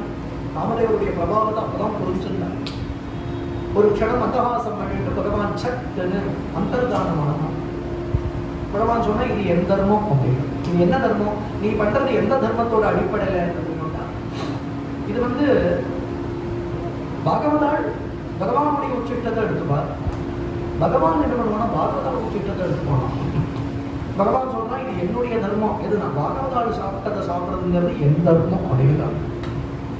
நீங்கள்லாம் வைதிகாள் அதனால தீர்த்தம் போட்டு யதோக்தமா பக்குவம் பண்ணின அன்னத்தை எடுத்துப்பேன். பாகவதாள் என்ன பண்ணுவானா உங்க உச்சிட்டத்தை எடுத்துப்பார். பகவத் பிரசாதம்னு எடுத்துப்பா. நான் என்ன பண்ணுவேன்னா பாகவதாள் பிரசாதத்தை எடுத்துப்பேன். இது என் தர்மம் அப்படிங்கிற அம்பரம். நாமதேவருடைய ஒரு பிரபாவம் இப்ப எங்கேயும் பரவி சந்தசிரேஷ்ட நாமதேவர் எல்லோரும் கொண்டாடுறாங்க. ஏன்னா அப்பப்போ பகவான் பக்தாவோட குழுவையை காண்பிச்சுட்டே இருப்பான். ஏன்னா பக்தா உலகத்துல இருந்து நழுவி தான் போவான். அவளுக்கு உலகத்தோட கலந்து பழக முடியாது. காமினி காஞ்சனம் கீர்த்தி இதை கண்டா பயந்து ஓடி போயிடுவான். நான் காஞ்சி மகாபரிவாட்ட ஒரு தடவை கேட்டா உங்களுக்கு நிறைவேறாத அபிலாஷைன்னு ஏதாவது இருக்கா தெளிவா சொன்னா நான் இருக்கேங்கிறது உலகத்துக்கு தெரியாம இருந்திருந்தா நல்லா இருந்திருக்கும்னு நான் நினைக்கிறேன் அப்படின்னா. ஆனா ஈஸ்வரன் என்ன பிரபஞ்சத்துல தள்ளலாம் நான் என்ன பண்றது? நான் ஒருத்தர் இருக்கேங்கிறதே தெரியாம இருந்திருந்தா ரொம்ப நல்லா இருந்திருக்கும் அப்படின்னு தெளிவா சொல்றேன். இப்படிதான் இருப்பா மாணவர்கள். ஆனா ஈஸ்வரன் அவளுக்கு தான் லோகத்துல அனுகிரகம் பண்ணுவான். அவளுக்கு தான் பிரபஞ்சத்துல வெளிப்படுவோம். அதான் அனுகிரகத்தை பண்றதுக்கு மீடியம் சாதுக்கள் தான். சாதுக்கள் நம்ம கிட்ட ரொம்ப பிரியமா இருக்கான்னா நம்ம தெரிஞ்சுக்கலாம். பகவான் நம்ம கிட்ட ரொம்ப பிரியமா இருக்காங்க தெரிஞ்சுக்கலாம். நமக்கு இன்னும் தேடி சாதுக்கள் அகஸ்மாதா வராது. அவளுக்கு ஒரு சேவை பண்ண முடியாது, அவளுக்கு எனக்கு ஒரு சத்காரம் பண்ண முடியாது அப்படின்னுட்டா அதற்கு ஒன்று தெரிஞ்சுக்கலாம். பகவான் நம்ம கிட்ட பிரசன்னமா இருக்கான். பகவானுடைய கிருபா கிரணம் நம்ம மேல விழுந்திருக்குன்னு தெரிஞ்சு. நாமதேவருடைய சரித்திரத்தோட பல மகான்கள் சம்பந்தப்பட்டிருக்கார். ஞானேஸ்வரர் சம்பந்தப்பட்டிருக்கார். சோகமேளாங்கிற ஒரு பெரிய மகான் நாமதேவருடைய சிஷ்யன். அவரே பெரிய மகான். அவரே அத்தனை அபங்கம் பாடியிருக்கார். சோகமேளாவுடைய பத்னி சோயராபாயின்னு பேரு. அவளே அவ்வளவு அபங்கம் பாடியிருக்கார். சோகமேளாவுடைய தங்கை நிர்மலாபாயின்னு பேரு. அவளே அவ்வளவு அபங்கம் பாடியிருக்கார். அந்த தங்க ஆத்துக்காரர் வாங்கா அப்படின்னு பேர். அவரே பரம பக்தர். குருவமே பக்தி பண்றவங்க. இவா பாடின அபங்கங்கள்லாம் நீங்க நமக்கு கிடைக்கிறது. சோகமேளாவுடைய சரித்திரம்னா எல்லாம் நாமதேவருடைய சரித்திரத்தோட சங்கமமா இருக்கும் சரித்திரங்கள்லாம். இதெல்லாம் ஒரு சமகாலத்திலேயே அதுவும் ஒரே சமயத்துல எல்லாம் சேர்ந்து பக்தி பண்ணின மகான்கள். இன்னைக்கு நீங்க பண்டரி போனீங்கன்னா நாமதேவருடைய படி முன்னாடி இருக்கும். அங்கதான் நாமதேவர் பூமி பொழந்து உள்ள பிரவேசிக்கிறார். நாமதேவரோட கூட பரிவாரமே அவருடைய 4 பிள்ளைகள், 3 நாட்டுக்குள்கள். ஒரு நாட்டுக்குள்ள பிரசவத்துக்கு போயிருக்கலாம் பார்த்துட்டு. இன்னைக்கு அந்த வம்சம் தான் இன்னைக்கு இருக்கு. நாமதேவருடைய வம்சம். அவள் பெற்ற குழந்தை அந்த வம்சம் தான் இன்னைக்கு நாமதேவர் பரிவாரங்க பண்றீங்களே இருக்கான். இன்னைக்கும் அந்த பரம்பரையை இன்னைக்கும் ஹரிகீர்த்தனை பண்ணிட்டு பக்தி பிரச்சாரம் பண்ணிட்டு இன்னைக்கு அந்த மகான்கள் தான் இருக்காங்க. அந்த ஒருத்தி ஊருக்கு பேர் தான். அதை தவிர நாமதேவருடைய பரிவாரத்துல அத்தனை பேரும் அன்னைக்கு ஞான சம்பந்தருடைய விவாகத்துல எப்படி அந்த அக்னியில பரமேஸ்வரனை காட்சி கொடுக்க எல்லோரும் அந்த சிவஜோதியில கலந்தாரோ அதை போல எல்லோரும் உள்ள யாருக்கெல்லாம் வரணுமோ வாங்க கூட்டிட்டு போறாரு வைகுண்டத்துக்கு. அந்த நாமதேவருடைய படிக்கு எதிர்த்த மாதிரி ஒரு சமாதி இருக்கும். அதுதான் சோகமேளா சமாதி. குரு பக்கத்திலே சிஷ்யன், குரு சரணத்துல சிஷ்யன். ரொம்ப ஆச்சரியமான சரித்திரம். சோகமேளா அவதாரம் பண்ணினது ஒரு அந்த நாட்டு வழக்கத்துல நான் சொல்றது. உடனே இப்ப நம்ம ஜாதி பிரக்கிரியெல்லாம் பேசணும்னு நினைச்சுக்க வேண்டாம். அந்த இடத்துல நான் சொல்லிட்டேன், இவாள்லாம் பாகவதாள்னா மனுஷியாலே இல்லை, இவாள்லாம் வேற. இவாள்லாம் எங்கேயோ போயிட்டார். இவ பிரகிருதியை தாண்டி போயிட்டா, மாயையை தாண்டி போயிட்டா. இவாள் மனுஷ ரூபத்துல இருக்கிற ஒரு ஜோதி அப்படின்னு சொல்லணும். ஆனா காலத்துல இவாளுக்கு ஒரு சரித்திரம் இருக்கே, அந்த சரித்திர ரீதியா பார்த்துட்டா அந்த காலத்துல இல்லையா கொஞ்சம் ஒதுக்கி வைக்கப்பட்டவாள்னு உண்டு இல்லையோ, அப்படி ட்ரீட் பண்ணப்பட்டவா இவாள். அந்த சமூகத்துல பிறந்துங்க எங்கேயும் ரத்னம் கிடக்கும், ரத்னம் எங்க வேணாலும் கிடக்கும். ஆனா ரத்னத்தை ரத்னம்னு தெரிஞ்சுக்கிற பாக்கியம் நமக்கு வேணும். அவர் சொல்ற, என் பிறப்புல முத்தம் இருக்கலாம், ஆனா என் பக்தியில முத்தம் இல்லையே அப்படின்னு ஒரு அபங்கம் பாடுற. ரொம்ப ஆச்சரியமான அபங்கம்.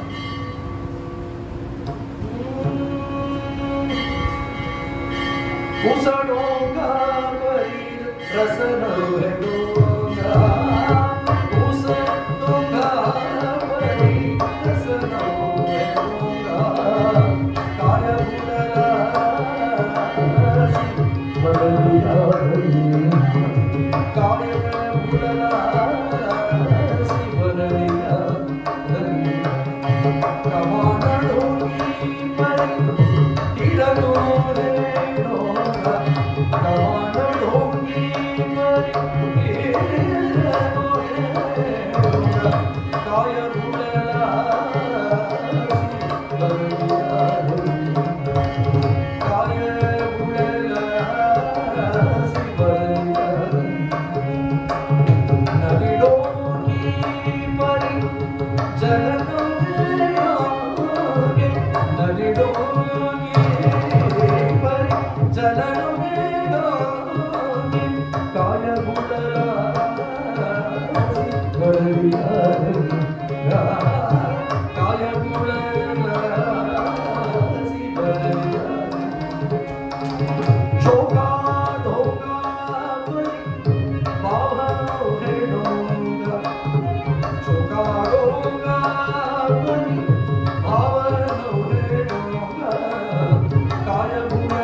கருப்பு விளைஞ்சிருப்பா, கருப்பு ரசம் விளைஞ்சில்லையே. தன் பிறப்பு விளைஞ்சது நீ சொல்ற, என் பக்தி விளைஞ்சது இல்லையா? அதுக்கு இத்தனை உதாரணம் கொடுக்குற. உசு டோங்கா ஊட், அதுதான் உசு மராட்டியில. உசு டோங்கா பரி ரசன ஒரே டோங்கா, கரும்பு விளைஞ்சிருக்கு, கரும்பு ரசம் விளைஞ்சில்லையா? கமான டோங்கி பரி தீரன ஒரே டோங்கா, வில்லு விளைஞ்சிருக்கு, போன அம்பு விளைஞ்சு இல்லையே. நதி வளைஞ்சு ஓடுறது, தீர்த்தத்தோட ரசம் வளைஞ்சு இல்லையே. அத போல என்ன வளைஞ்சவன் நீ சொல்லலாம், என் பக்தி பாவம் வளைஞ்சது இல்லை, அது நேரா தானே இருக்கு. ஆச்சரியமான அவருடைய இவர்கள்லாம் கிராமத்துல என்னென்ன காரியங்கள் உண்டோ எல்லா காரியமும் பண்ணுவான், கேவல வேலையை பண்றவா. ஒரு சில சமயங்கள்ல பாவம் கீழே இறங்கி சாக்கடைகளை சுத்தம் பண்ண வேண்டி கூட இருக்கும் இவாள். ஆனா சித்தம் எங்கேயோ இருக்கு. சரீரம் பிரபஞ்சத்தில் இருக்கு, சித்தம் பாண்டவங்க சரணத்தில் இருக்கு. நித்தியம் சித்தஸ்திரமே மகனபுரபதேங்கிறாரே பட்டத்திரி, அது போல சித்தம் அங்க இருக்கு. அப்ப என்ன, பரமானந்த சந்தோக லட்சுமி. பரமானந்த சந்தோக லட்சுமின்னா என்ன அர்த்தம்னா, சித்தம் பாண்டவங்க சரணத்தில் இருந்ததுன்னா ஆனந்தம் தான், சித்தம் பிரபஞ்சத்துல இருந்ததுதான் துக்கம். பிரபஞ்சத்துல சுகமும் துக்கமும் மாறி மாறி வருது அப்படின்னா, சுகம் துக்கம்ங்கிற ரெண்டு லேபிள் கொடுக்குறோம், அவ்வளவுதான். நம்ம கொடுக்குற லேபிள் அது, நம்ம கொடுக்குற சாப்பா அது. இது சுகம், இது துக்கம். ஏன்னா உனக்கு சுகமா இருக்கிறது இன்னொருத்தருக்கு துக்கமும் இருக்கு. வாஸ்தவத்துல எதை சுகம் பண்ணி நீ சிரிக்கிறது இன்னொருத்தர் அழகா நிபாவம், அவன் அழகுதான் நீ சிரிச்சுன்னு. இதை இந்த உதாரணத்தை கொண்டே சொல்றேன். ரொம்ப நாட்டம் பாக்குற சார், இன்னைக்கு ஏதாவது அடைச்சல் இருக்கு சாக்கடைனா, அழுதுண்டு அவன் கீழே இறங்கி சுத்தம் பண்ணினா நீ சிரிப்ப. So how do you label it? அவன் துக்கம் உனக்கு சுகம். அதான் பைசா தரேன், என்ன எடப்பாடு இருக்கணும். நீ பண்ண ஒரு நாள் நீ இறங்கி பண்ணேன் பாரு. அப்ப அடுத்தவன் சிரிப்புலதான் யாரோ எதையோ போர்வோ பண்ணினா தான் அது இன்னைக்கு உனக்கு இன்கம்.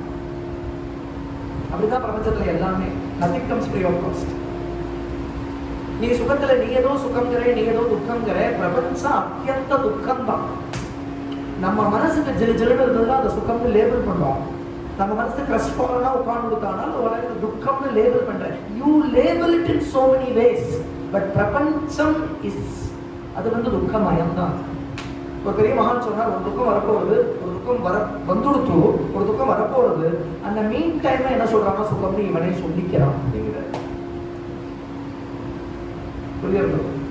காதல் சில போலதான் இந்த பிரபஞ்சம். இங்க சுகம் போக ஓடி ஓடி வந்தோம், இங்க சுகம் இல்லை.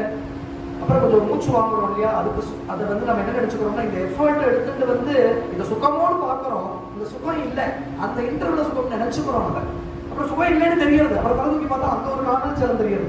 ஓ, அங்க சுகம் இருக்கு போல இருக்குன்னு ஓடுறோம். இதுதான் பிரபஞ்சமே. சுகம் வரதோ இல்லையோ துக்கம் சௌக்கியமா வந்துருக்கு. அன்இன்டரப்டடான ஒரு பிளஸ் வேணும்னா என்ன பண்ணணும்னா, சித்தத்தை பகவான் தெரிச்சு விடுவாங்க. அங்க இருந்து சித்தம் ஒரு துளி அசைஞ்சதுனா கூட துக்கம் இருக்கு.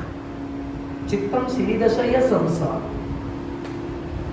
அன்இன்டரப்டடான ஒரு பிளஸ் வேணும்னா சித்தம் பகவத் சரணாலயத்துல இருந்து இம்மி நழுவ கூடாது. அங்கதான் சௌக்கியம் இருக்கு. சுகாச்சா பாண்டாரு துஜே பாயி சுக சர்வா ஆகே அப்படிங்கிற உன்னுடைய சரணத்துல அவ்வளவு சௌக்கியமோ காட்டுது. ட்ரெஷர் ஆகும் பிளஸ் எது நான் பாடுற சரணம் அப்படிங்கிற. எல்லா வேலைகளையும் பண்ணுவார் சோக்கமேட்டா. ஆனா சித்தம் உயர்ந்த நிலை, very simple living, very high thinking. சித்தம் எங்கேயோ பறக்கும்.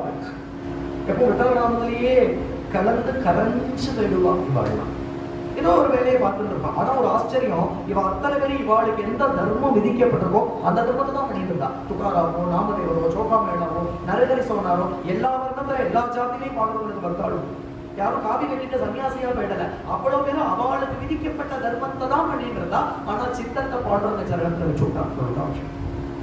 கர்மயோகினா இவாதான் பர்ஃபெக்ட் கர்மயோகிகள். 4 பேர் ஏகுவா, பக்கத்துல கூட வரமாட்டா, மேல இடிக்க மாட்டா, சீ தள்ளி போட, என்னடா பக்கத்துல வர அப்படின்னு கூட பேசுவா. அதெல்லாம் பெருசுபடுத்திக்க மாட்டார், அதை பத்தி சிந்தனமும் பண்ண மாட்டார். ஏன்னா சம்சாரத்துக்கு அவா சித்தம் இறங்காது. அவா சித்தம் எங்கேயோ இருக்கிறது. இப்படி இருந்துட்டு சமயத்துல அவர் பண்டரிக்கு எதிர்கரையில இருந்தார், சந்திரபாகாவுக்கு எதிர்கரையில இருந்தார். அங்க இருந்தபடி பாண்டவனுடைய கோபுரத்தை சேமிப்பார் சோகா. இன்னும் நாமதேவருடைய கிருபை கிடைக்கல, எங்களுக்கு தான் கிடைக்க போச்சு. இப்படிப்பட்ட ஒரு ஜீவன் பரிபக்குவப்பட்டிருந்தான். ஆனால் பகவானே ஒரு குருவை அனுப்பிச்சு கொடுப்பான். அதுதான் இங்க ஆச்சரியம். நாமதேவர் கிட்டக்க இப்பதான் அனுப்ப போறோம். உடனே சோகமேளா நினைக்கிற, அம்மா சோயரா, நம்ம விசாரணை பண்டரியே வேண்டாம். ஏன்னா இங்கேயும் 4 ஆத்துல கொள்ள வழியா விட்டு பழச கொடுப்பா. அதுதான் ஆகாத வாழ்க்கை. அது நேரா கூட நேர் வாசல்ல விட்டு கொடுக்க மாட்டா. கொள்ள வழியாவா என்ன நேரா வர அப்படிப்பா, கொள்ள வழியா இந்த பழச தூக்கி போடுவா. எப்படியும் அவ உச்சிட்டதான் சாப்பிடுறோம், எங்க இருந்தாலும் உச்சிட்டம் தான் கிடைக்கிறது.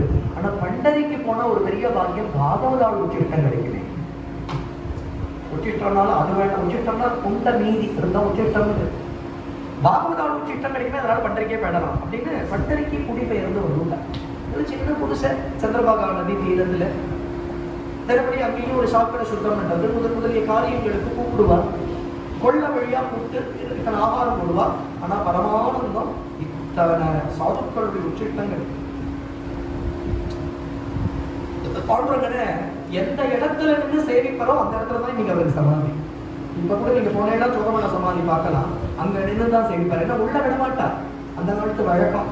உள்ள விடமாட்டா. திருப்பாணாழ்வார் எப்படி, அங்க திருப்பாணாழ்வார் இல்லையா, இங்க நந்தனார். அதை போல இந்த சம்பிரதாயத்துல சோகமேளா அப்படியே நடந்தது. அதே லீலை எப்படி நந்தனார தீட்சிதாவை விட்டு உள்ள புட்டு வந்தாலும் திருப்பாணாழ்வார லோகசாரங்க முனியை தனக்கு பூஜை பண்ற பட்டரையே கொண்டு உன்னுடைய தோள்கள்ல எழுந்துள்ள பண்ணி உள்ள அழிச்சுடுவான்னு வருமானு சொன்னாரோ, அதை போல சோகமேளாவையும் தனக்கு பூஜை பண்ற பண்டாக்களை விட்டு தோல்ல எழுந்துள்ள பண்ணி உள்ள அழிச்சுட்டு வரும்படியா சொன்னா அது ஒரு லீலை நடக்க போச்சு. இங்க நின்றுட்டுதான் சேமிப்பேன்.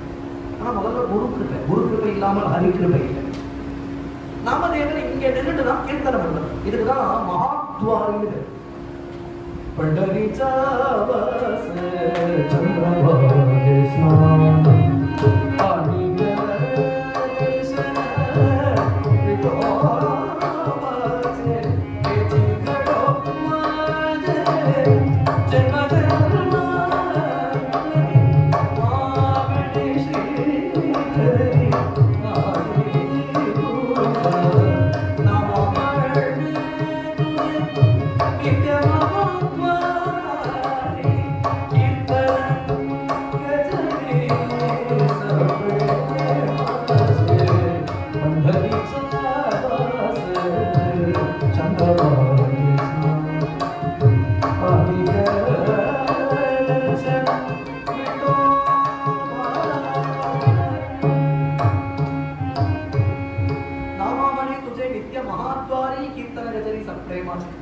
பக்தியோட. அதுதான் விஷயம்.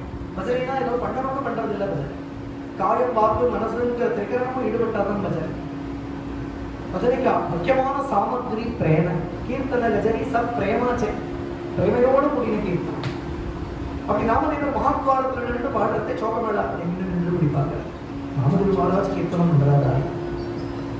அடியனுக்கு பகவான நேரில் போய் பார்க்கிற சாமர்த்தியம் இல்லைனாலும், அதுக்கு உண்டான யோக்கியதை இல்லைனாலும், சாதுக்களுடைய கீர்த்தனத்தால பகவான தரிசனம் பண்றதுங்கிறது அதை விட பெருசு. இப்போ நேரம் ஒரு திவ்யதேசத்துக்கு போகணும், திவ்யதேச பெருமானை சேவிக்கிறோம். நமக்கு ஆழ்வார் பாடியிருக்கார், ஆழ்வாருக்கு இந்த அனுபவம் பண்ணியிருக்கார், இப்படி ஆழ்வார் அனுபவிச்சிருக்காருலாம் தெரியலன்னு வச்சுக்கோங்க. அந்த திவ்யதேசத்துல போய் தரிசனம் பண்ணிக்கோங்கிற அந்த அனுபவம் மட்டும்தான் நமக்கு. ஆனா இந்த பாசுரங்களை வச்சுட்டு பார்த்துக்கணும்னு வச்சுக்கோங்க. ஆறாவுடைய அடியினுடன் வெண்பாளர் நீராஜனின் கரையை உருப்புகின்ற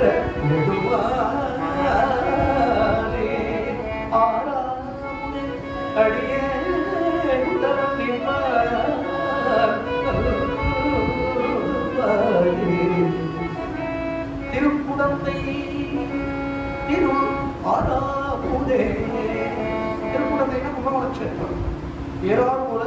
ஏராளம் திகழக் கிடந்தாய் கண்டேன் எம்மாறி. நம்மாழ்வார் பாசம்.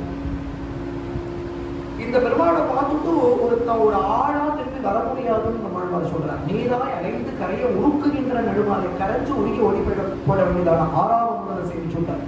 கும்பகோணத்துல ஆறாவது செஞ்சு விட்டார். அப்புறம் ஒரு ஆளாவி திரும்பி வந்துடுவியா, உன்னை கரைச்சு உருக்கி விட மாட்டார்.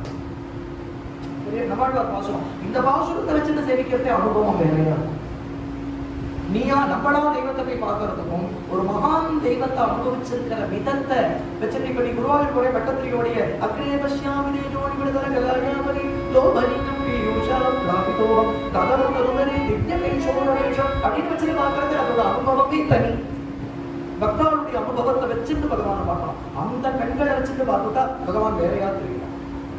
அதனால சோகமாலா நினைக்கிறார், நேரமே பகவானை சேவிக்கிறதுக்கு பாக்கியம் இல்லைனாலும் நாமதேவருடைய பக்தியால, ஏன்னா பகவான் வாஸ்தவத்துல நாமதேவர் கிருத்தியம் எல்லாம் முன்னாடி ஆடிட்டு இருப்பான். உத்தம பக்தர்களுக்கு தெரியும். பாக்கி பேருக்கு நாமதேவர் பாவத்துல நிருத்தியம் பண்றதே புரியும். அந்த பாண்டவன் இருக்கான்னு இந்த பிரசன்ஸை ஃபீல் பண்ண முடியும். உத்தம பக்தர்களுக்கு பிரத்யட்சமாவே தெரியும். ஏன்னா நாமதேவர் கேட்கிறவங்கன்னா யோக பீடத்துல நின்று முடியாத பாண்டவன். சோகமேளா இந்த அனுபவத்தை பார்க்கிறார். இதை பார்க்கிற பாக்கியம் கிடைச்சது. ஏன்னா பாகவதாளுக்கு பகவானுக்கு வேதம் கிடையாது. நாமதேவருடைய கீர்த்தனத்துல பார்க்கிற ரசத்தை ஆஸ்வதிச்சுட்டு இருக்கார். சோகமேளா ஒரு நாள் இப்படி அப்படி பஜனை நடக்கிறது. சோகமேளா கை குடிச்சிருந்த ஆனந்த பாட்டம் விட்டு நாமதேவர் கீர்த்தனத்தை பார்த்துட்டு இருக்கார். நாமதேவர் பஜனை பண்ணி பண்ணி பண்ணி பண்ணி சொழுது அப்படி குதிச்சு தன்னை அறியாம தன் பக்கத்துல நின்றுருந்த சோகமேளா தலையில கிடையாது. குரு கிருபைங்கிறது டிவைன் ஸ்பான்டேனிட்டி. அது ஒன்று அனுகிரகம் பண்ணணும்னு நமக்கு அப்பாயின்மெண்ட் கொடுத்துட்டோமோ அனுகிரகம் பண்ண மாட்டார். இன்னைக்கு 4 இருந்து 5 ரூபா உனக்கு வேணா கிருபை பண்றேன், அது பொங்கி வரும் உள்ளது. நாமதேவர் அந்த பாவத்திலேயே, அவர் எந்த ஒரு டிரான்ஸ்ல இருந்தாலும் அந்த பாவத்திலேயே சோகமேளா காத காண்பின்னு சொல்லி ராம் கிருஷ்ண ஹரிங்கிற மந்திரத்தை உபதேசம் பண்ணிட்டார். குரு கிருபை கிடைச்சு கொடுக்கலாம், அவ்வளவுதான். குரு உபதேசம் பண்றாரு அப்படின்னுட்டா தனக்கு தெரிஞ்சதை நம்மளோட ஷேர் பண்ணிக்கிறாருன்னு அர்த்தம் இல்லை, தன் தபஸை கொடுக்கிறாருன்னு. இப்ப எந்த நிலையில இருக்காரோ அந்த நிலைக்கு ஒண்ணு பண்ணிடுவார். அவர் எந்த நிலையில இருக்காரோ அந்த நிலைக்கு பண்ணிடுவார். அதுதான் துகாராம் அபகத்துல சொல்றாரு, அபுலா சாரிகா கரிதி தற்கால நாகி கால வேளை தயாலாகி.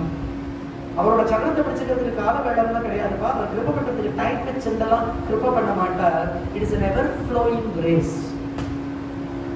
நம்ம அந்த கிரேஸை வாங்கிக்கிறதுக்கு பாத்திரமா ஆகணும். அவ்வளோ அந்த கிரேஸ் எப்போ அவர்கிட்ட இருந்து பிரவகிச்சிருந்தான். இப்ப சோகமேளாவுடைய அனுபவம் வேறையா போயிடுச்சு. அவரோட பக்தி பழுத்து இருந்தது, குருக்குப்பையும் சேர்ந்தது. அப்ப அது வேற நிலைக்கு போயிடும், வேற நிலைக்கு போயிடுச்சு. அவருடைய நாமஜபம், அவருடைய பக்தி இப்ப என்ன எடுத்துனா இந்த வேற நிலைக்கு போறதுன்னா என்ன அர்த்தம்னா சித்தம் உள்முகப்பட்டதுன்னு அர்த்தம். இத்தனை நாள் வெளிமுகமா தெய்வத்தை தேடிட்டு இருந்த சித்தம் உள்முகமா எடுத்து ஹிருதயத்துல ஹிருதயாந்தர்கதமா இருக்கக்கூடிய அந்தர்யாமியா இருக்கிற பகவான் இடத்துல சித்தம் போய் ஆனந்தமா ஒடுங்குறது. தந்திரியிலே தான் வாசம் பண்ணிட்டு இருக்க 4 பேர் உனக்கு என்னடா பாட்டுல தரிசனம் அப்படின்லாம் சொன்னா வருத்தமே வரதில்லை. அவர் சொல்றாரு சுவாமின்னு பாண்டுரங்க தனுசனத்துக்கு ஜாதி கிரமம் தான் இல்லை. பகவான் விதுரரை போய் கட்டிக்கலையே, என்ன ஜாதி பார்த்தோம்? கஜேந்திரங்கிற யானை கூப்பிட்ட உடனே பகவான் ஆதிமூலமே கூட்டமாக்கத்துல ஓடி வந்தானே, அங்க மனுஷனா மிருகமானு கூட பார்க்கலையே. சபரி கடிச்சு கொடுத்த எச்சல தானே சாப்பிட்டாங்க, என்ன பார்த்தான் பகவான்? அங்க என்ன ஆச்சாரம் பார்த்தான் பிரபு இல்லையா?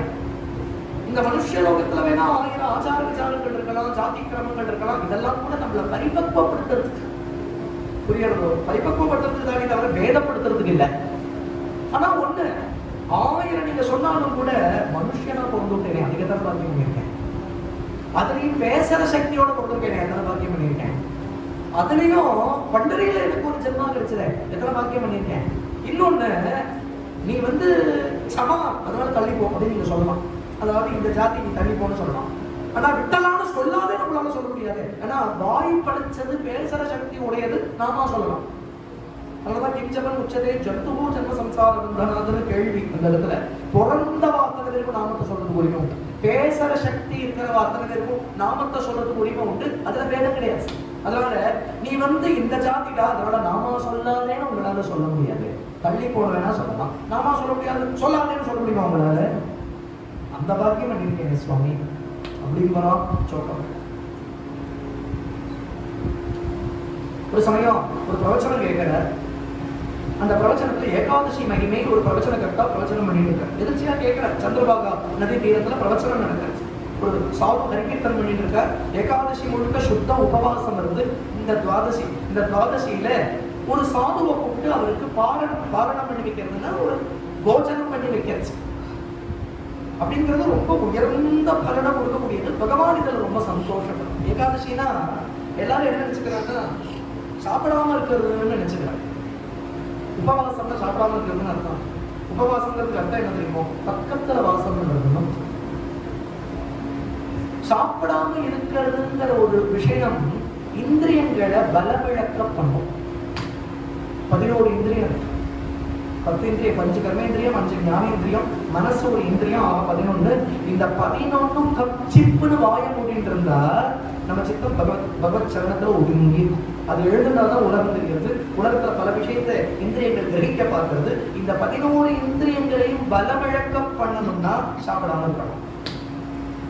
இந்திரியங்கள் கப்சிப்புன்னு இருந்ததால மனசு பகவானோட சரணத்துல போய் ஒதுங்கி இருக்கும். அதுக்கு உபவாசம்னு பேரு. சாப்பிடாம இருக்கிறதுங்கிறது உபவாசத்துக்கு ஹெல்ப் பண்றது. சாப்பிடாம இருக்கிறதுக்கு உபவாசம்னு பேரு இல்லை. சாப்பிடாம இருந்தா உபவாசம் சித்திக்கும். உபவாசம் நீ சாப்பிடாம இருக்கிறது விஷயம் இல்லை. நான் ஏகாதசி சார், நீ சுத்தோபவாசம். ஏகாதசி சார், நான் சாப்பிடவே மாட்டேன் அப்படின்னு கல்கி புகுதம் படிச்சுட்டு கூடாது. இல்ல பம்பு பேசிட்டு உட்காந்து அதுக்கு என்ன கேட்டா பேசாம பூந்து புறப்பட்டு விடலாம் சாப்பிட்டு. சித்தம் எல்லாத்துலயும் பூந்து புறப்படுறதுக்கு ஏகாதசின்னு பேரு இல்லை.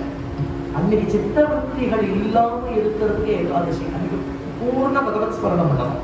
லோக வியாபாரம் இல்லாமல் இருக்கிற நாளுக்கு ஏகாதசி. 11 இந்திரியங்களும் ஒடுக்கிற நாள் ஏகாதசி. ஏகாதசி இந்திரியங்களும் ஒடுங்கிறது தான் ஏகாதசி. அதனால இந்த ஏகாதசியினுடைய பிரபாவத்தை எல்லாம் கேட்ட தசமியிலிருந்தே ஆரம்பிச்சு நாம சங்கீர்த்தனம் பண்ணி ஏகாதசி முழுக்க நாம ஜபம் பண்ணி சுத்தோபவாசம் பண்ணி துவாதசி அன்னைக்கு யாராவது ஒரு சாதுவுக்கு பாரணம் பண்ணும். அந்த ஊர்ல எல்லோரையும் கேட்கிறார், துவாதசி நம்ம பார்த்துட்டு வருவேடா, இவாத்துக்கு யாரும் வருவா? நான் சொல்ற காலகட்டத்தை உத்தேசிக்கணும். அந்த காலகட்டத்துல ரொம்ப ஒதுக்கி வைக்கப்பட்ட சமூகமா இருக்கிறதுனாலேயே உனக்கு ஒரு துவாதசி ஒரு தேடோ, நீ துவாதசி வேற பண்றியோ, அதுல எங்களை தைரியமா வர பாரணத்துக்கு கூப்பிடுறியோ அப்படின்னு அவ கடிஞ்சுண்டா. சொக்கமேடா ரொம்ப சோர்ந்து போய் ஆத்துட்டு வந்தார். ஒருத்தரும் வரலையே சோயரா அப்படிங்கிறதே ஒரு வயசானவர் வந்தாராம். பூர்த்த குன்றங்கள்லாம் இட்டு துளசி மாலைகள்லாம் போட்டு பார்க்கறதுக்கு ரொம்ப தேஜஸ்வியா, அதி தேஜஸ்வியா, ஜோதிர்மயமான முகம். அவர் உள்ள பிரவேசிக்கிறார். அவரே உள்ள வரார். சொல்றாரு, என்ன சோகா, ஊர் முழுக்க கூப்பிட்டேன், நான் முன்னாடியே நின்று இருந்தேன், என்ன கூப்பிடுறேன், நீ கூப்பிட்டாதான் வரணுமா, நானே வந்துட்டேன். சுவாமி உங்களை கண்ணிலேயே படலையே, உங்களை நான் பார்க்கவே இல்லையே, உங்களை பார்த்துட்டு தான் நான் கூப்பிட்டுருப்பேன். இல்லையே, உங்க முன்னாடியே தானே இருந்தேன், எனக்கு தெரியலையா அப்படின்னு நான் இடுப்புல கைய வச்சேன். என்ன பாடம் பண்ணிக்கிறாங்க. 2 பேரும் சரணத்துல விழுந்தா, 2 பேரும் கதர்றா. இந்த கிரகத்துக்கு இந்த திருவடி நோக நடந்து வந்தோ பிரபோ, எந்த திருவடியிலிருந்து கந்தம் பிரவகிக்கிறதோ, எந்த திருவடியை மகாலட்சுமி ஒரு நிமிஷம் விடாம சேவை பண்றாளோ, எந்த திருவடியை யோகிகள் தான் ஹிருதயத்துல ஒரு க்ஷணம் விடாத தியானம் பண்ணிட்டு இருக்காளோ, எந்த திருவடிகள் வேதத்தோட உச்சியில பிரகாசிக்கிறதோ அந்த திருவடி நோக நடந்து வந்தையோ இல்லாருக்கு. பிரபு சொல்றான், எத்தனை தூரம் வேணாலும் ஓடுவேன், எங்க வேணாலும் போவேன், ஆனா உன்ன மாதிரி கூப்பிடுறவா இல்லையே, உன்ன மாதிரி ஸ்மரிக்கிறவா இல்லையே. நான் போறதுக்கு தயார், நான் அங்க போய் சன்னிகிதமா நிக்கிறதுக்கு தயார். இந்த புண்டலீகம் கூப்பிட்டான்னு ஒரு செங்கல் மேல 28 யுகமா நின்று இருக்கேனே, இங்க வரதுக்கு எத்தனை நேரம் வேணும் எனக்கு, ஆனா உன்ன மாதிரி கூப்பிடுறவா யாரு? இப்ப தெய்வம் வேணும்னா என்ன பண்ணணும் சார்? ராமகிருஷ்ண பரம சார் சொல்ற, அடுத்து அழறதுக்கு ஒரு பொட்டு ஜலம் இல்லைன்னு அழணும், உன் கண்ணுல இருந்து வரத்துக்கு இனி ஒரு சொட்டு கண்ணீர் இல்லைன்னு அழணும். எப்படி அழணும்னா பிரேமையால அழணும், காதலாகிக்க சிந்து. என்ன அழகான பதம் நாவுக்கரசனுடைய பதிகம். ஒரு சில பேர் பரவான்மாளிகள் அழுவா, தன் கஷ்டத்தை நினைச்சிருந்தா அழுவா. அதுக்கெல்லாம் பக்தியெல்லாம் நீ பேர் வச்சிருக்க, நாளைக்கு ஏண்டா அதுக்கு நினைச்சு அழணும் சிரிக்கவும் சிரிப்பா. இதுக்கா அழுக? நம்ம அழுகைக்கும் அர்த்தம் கிடையாது, சிரிப்புக்கும் அர்த்தம் கிடையாது. புரியுறதோ?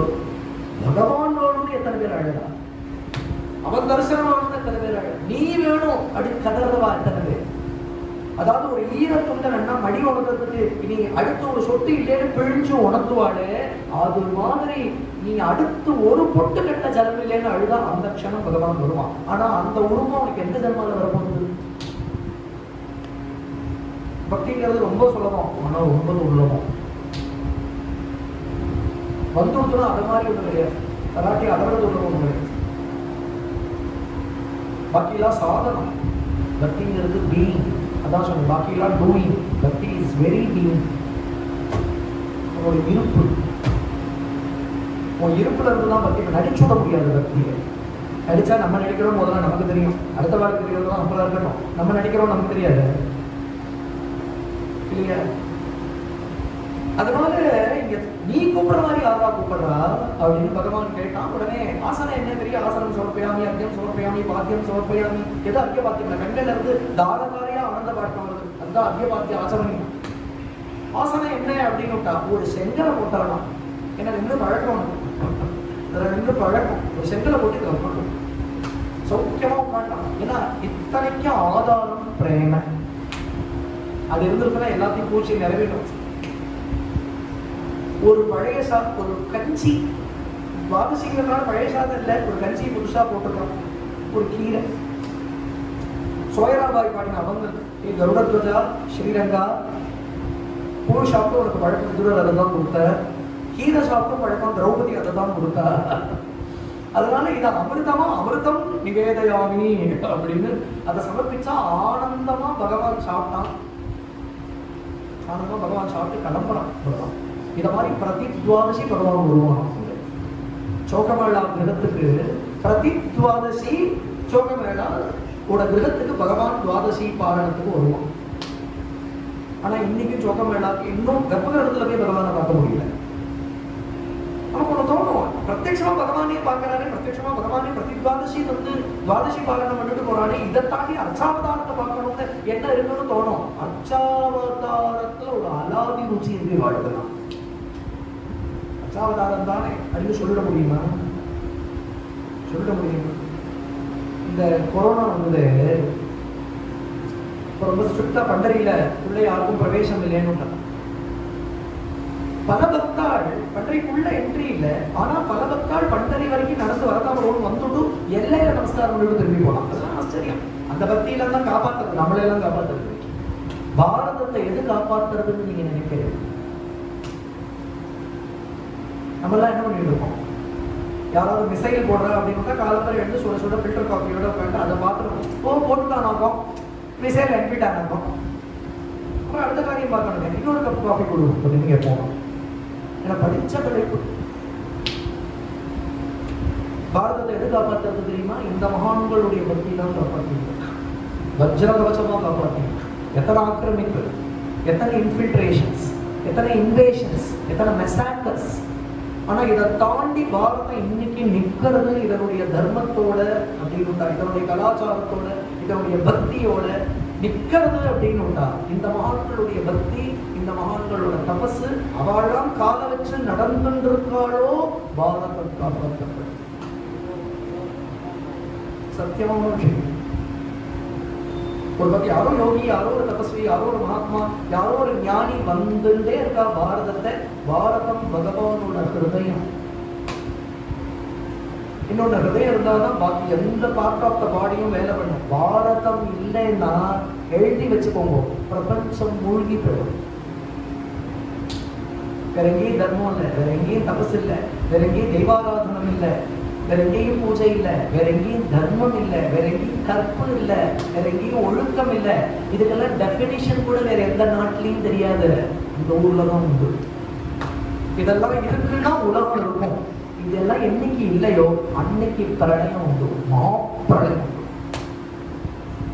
இந்த மகான்கள் நடக்கிறாரோ இந்த பூமி பழைக்கிறது, உலகம் பழைக்கிறது. இதெல்லாம் இங்கதானே பார்க்க முடியும். இந்த அகாரணமான பத்தி வேற எங்கேயாவது பார்த்துக்க முடியுமா? விட்டலகா சரதா 60-70 லட்சம் ஜனங்கள் ஒரு இடத்துல கூடினா பாக்கி ஊர்ல எல்லாம் நடுங்கி போயிடுவோம், பயந்து போயிடுவோம். நம்ம ஊர்ல பிரயாணிக்கு எத்தனை பேர் போயிட்டு வந்தா, என்ன டிசிப்ளினா போயிட்டு வந்தா, என்ன அழகா ஸ்நானம், என்ன அழகா தரிசனம், ஏன்னா ஒரே சிந்தனம், எந்த ஸ்நானம் விட்டல தரிசனம். விட்டலன் தான் டிசிப்ளினிங் அத்தாரிட்டி. விட்டலகா சரதா எப்படி இருக்கு பாருங்க. பாரதத்தை நினைச்சு பாருங்க. பாரதத்தை எல்லாம் பிறக்கிறதுக்கு கோடி ஜென்மால பாக்கியம் இருக்கலாம். பக்தியும் பண்றோம், நமக்கு இவ்வளவு கிடைக்கிறது, இத்தனை சத்சங்கம் வேற கிடைக்கிறது. இதெல்லாம் பிசினஸ் கிளாஸ் டிராவல் மாதிரி இருக்கலாம், புரிஞ்சுக்கணும். இதெல்லாம் பிரீமியம் எக்கானமி இல்லை, பிசினஸ் கிளாஸ். நல்லா கிடைக்குமா? அப்ப இங்க ஆச்சரியமா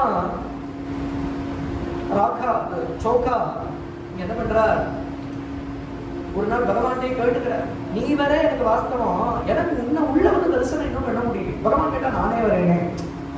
உன் அச்சாவதா திவ்யபுத்திர இருக்கிறோம். அன்னைக்கே சொன்னேன், குண்டலீகனுக்கு அனுகிரகம் பண்றதுக்காக பகவானுடைய ரூபத்திலிருந்து ஒரு விக்கிரகம் அப்படியே வந்தது. சின்மயமான மூர்த்தி அது. எந்த சிற்பியும் செதுக்கின மூர்த்தி இல்ல பாண்டுரங்கர். புரியுறதா? சின்மயமான மூர்த்தி, மிருண்மயமான மூர்த்தி இல்ல, சின்மயமான மூர்த்தி, ஆச்சரியமான மூர்த்தி. நமக்கு தரிசனம் பண்ண முடியாது. திருப்பதி ஸ்ரீனிவாசனும் அப்படித்தான் இல்லையா, இங்க நம்ம பாமரனும் அப்படித்தான். இதெல்லாம் சின்மயமான மூர்த்தி. இப்படி ரொம்ப ஆச்சரியமா அன்னைக்கு பகவான் சொல்றான், அப்படின்னா இன்னைக்கு ஒன்னு நான் உள்ள கூட்டிட்டு போறேன், உன்னை என்னுடைய யோக பிரபாவத்தால உள்ள கூட்டிட்டு போயிடுறேன். நீ என்னுடைய ராத்திரி இருக்கலாம், கர்ப்ப கிரகத்திலேயே இருக்கலாம். ராத்திரி சைனஹாரதி முடிகிற சமயத்துல எல்லோரும் கிளம்பி வெளியில போயிட்டா பகவான் யோக பிரபாவத்தால சோகமேளாவை உள்ள கூட்டிட்டு போயிட்டான். ராத்திரி இது பாருங்க, பகவான் சோகமேளா அர்ச்சாவதார மூர்த்தி பாடுவாங்க. பாண்டவர்கள் இந்த பாண்டவர்களை வச்சுட்டு அந்த பாண்டவர்கள் இந்த கண்டத்தை சொல்ற அர்ச்சாவதாரத்தை இப்படி கண்டத்துக்கு என்ன என்ன என்ன இந்த மூக்கு எப்படி இருக்கு, இந்த கண்டு எப்படி இருக்கு, அந்த சரணம் எப்படி இருக்கு, அந்த குழஞ்ச வயிறு எப்படி இருக்கு, அந்த திரு துடைகள் எப்படி இருக்கு, அந்த மார்த்தம் எப்படி இருக்கு. பாண்டவர்கள் பார்த்துட்டே இருக்காங்க நின்றுட்டு, டேய் நான் நின்றுட்டு இருக்கேன். பாண்டரங்கா நீ என்ன வேணாலும் நினைச்சுக்கோ, ஒன்ன விட ஒரு அர்ச்சாவதாரம் ரொம்ப பாண்டவர்கள் வச்சுட்டு ஒன்ன விட உன்னோட அர்ச்சாவதாரம். ஏன்னா ஆழ்வார்கள் அத்தனை பேரும் அர்ச்சாவதாரத்துல ஈடுபட்டு இருந்தார். அர்ச்சாவதாரத்தை பார்த்து திருப்பாணாழ்வார் பாடினார், என் அமுதினை கண்ட கண்கள் மற்றொன்றினை காணாவே. அடுத்த பாசுர காலத்தில் அங்க இல்ல, கம்ப்யூட்டர் அந்த பெருமாளோட கலந்துட்டார். அர்ச்சாவதாரம்னா சும்மா விக்கிரகம்னு நீ சொல்லிடுவியா?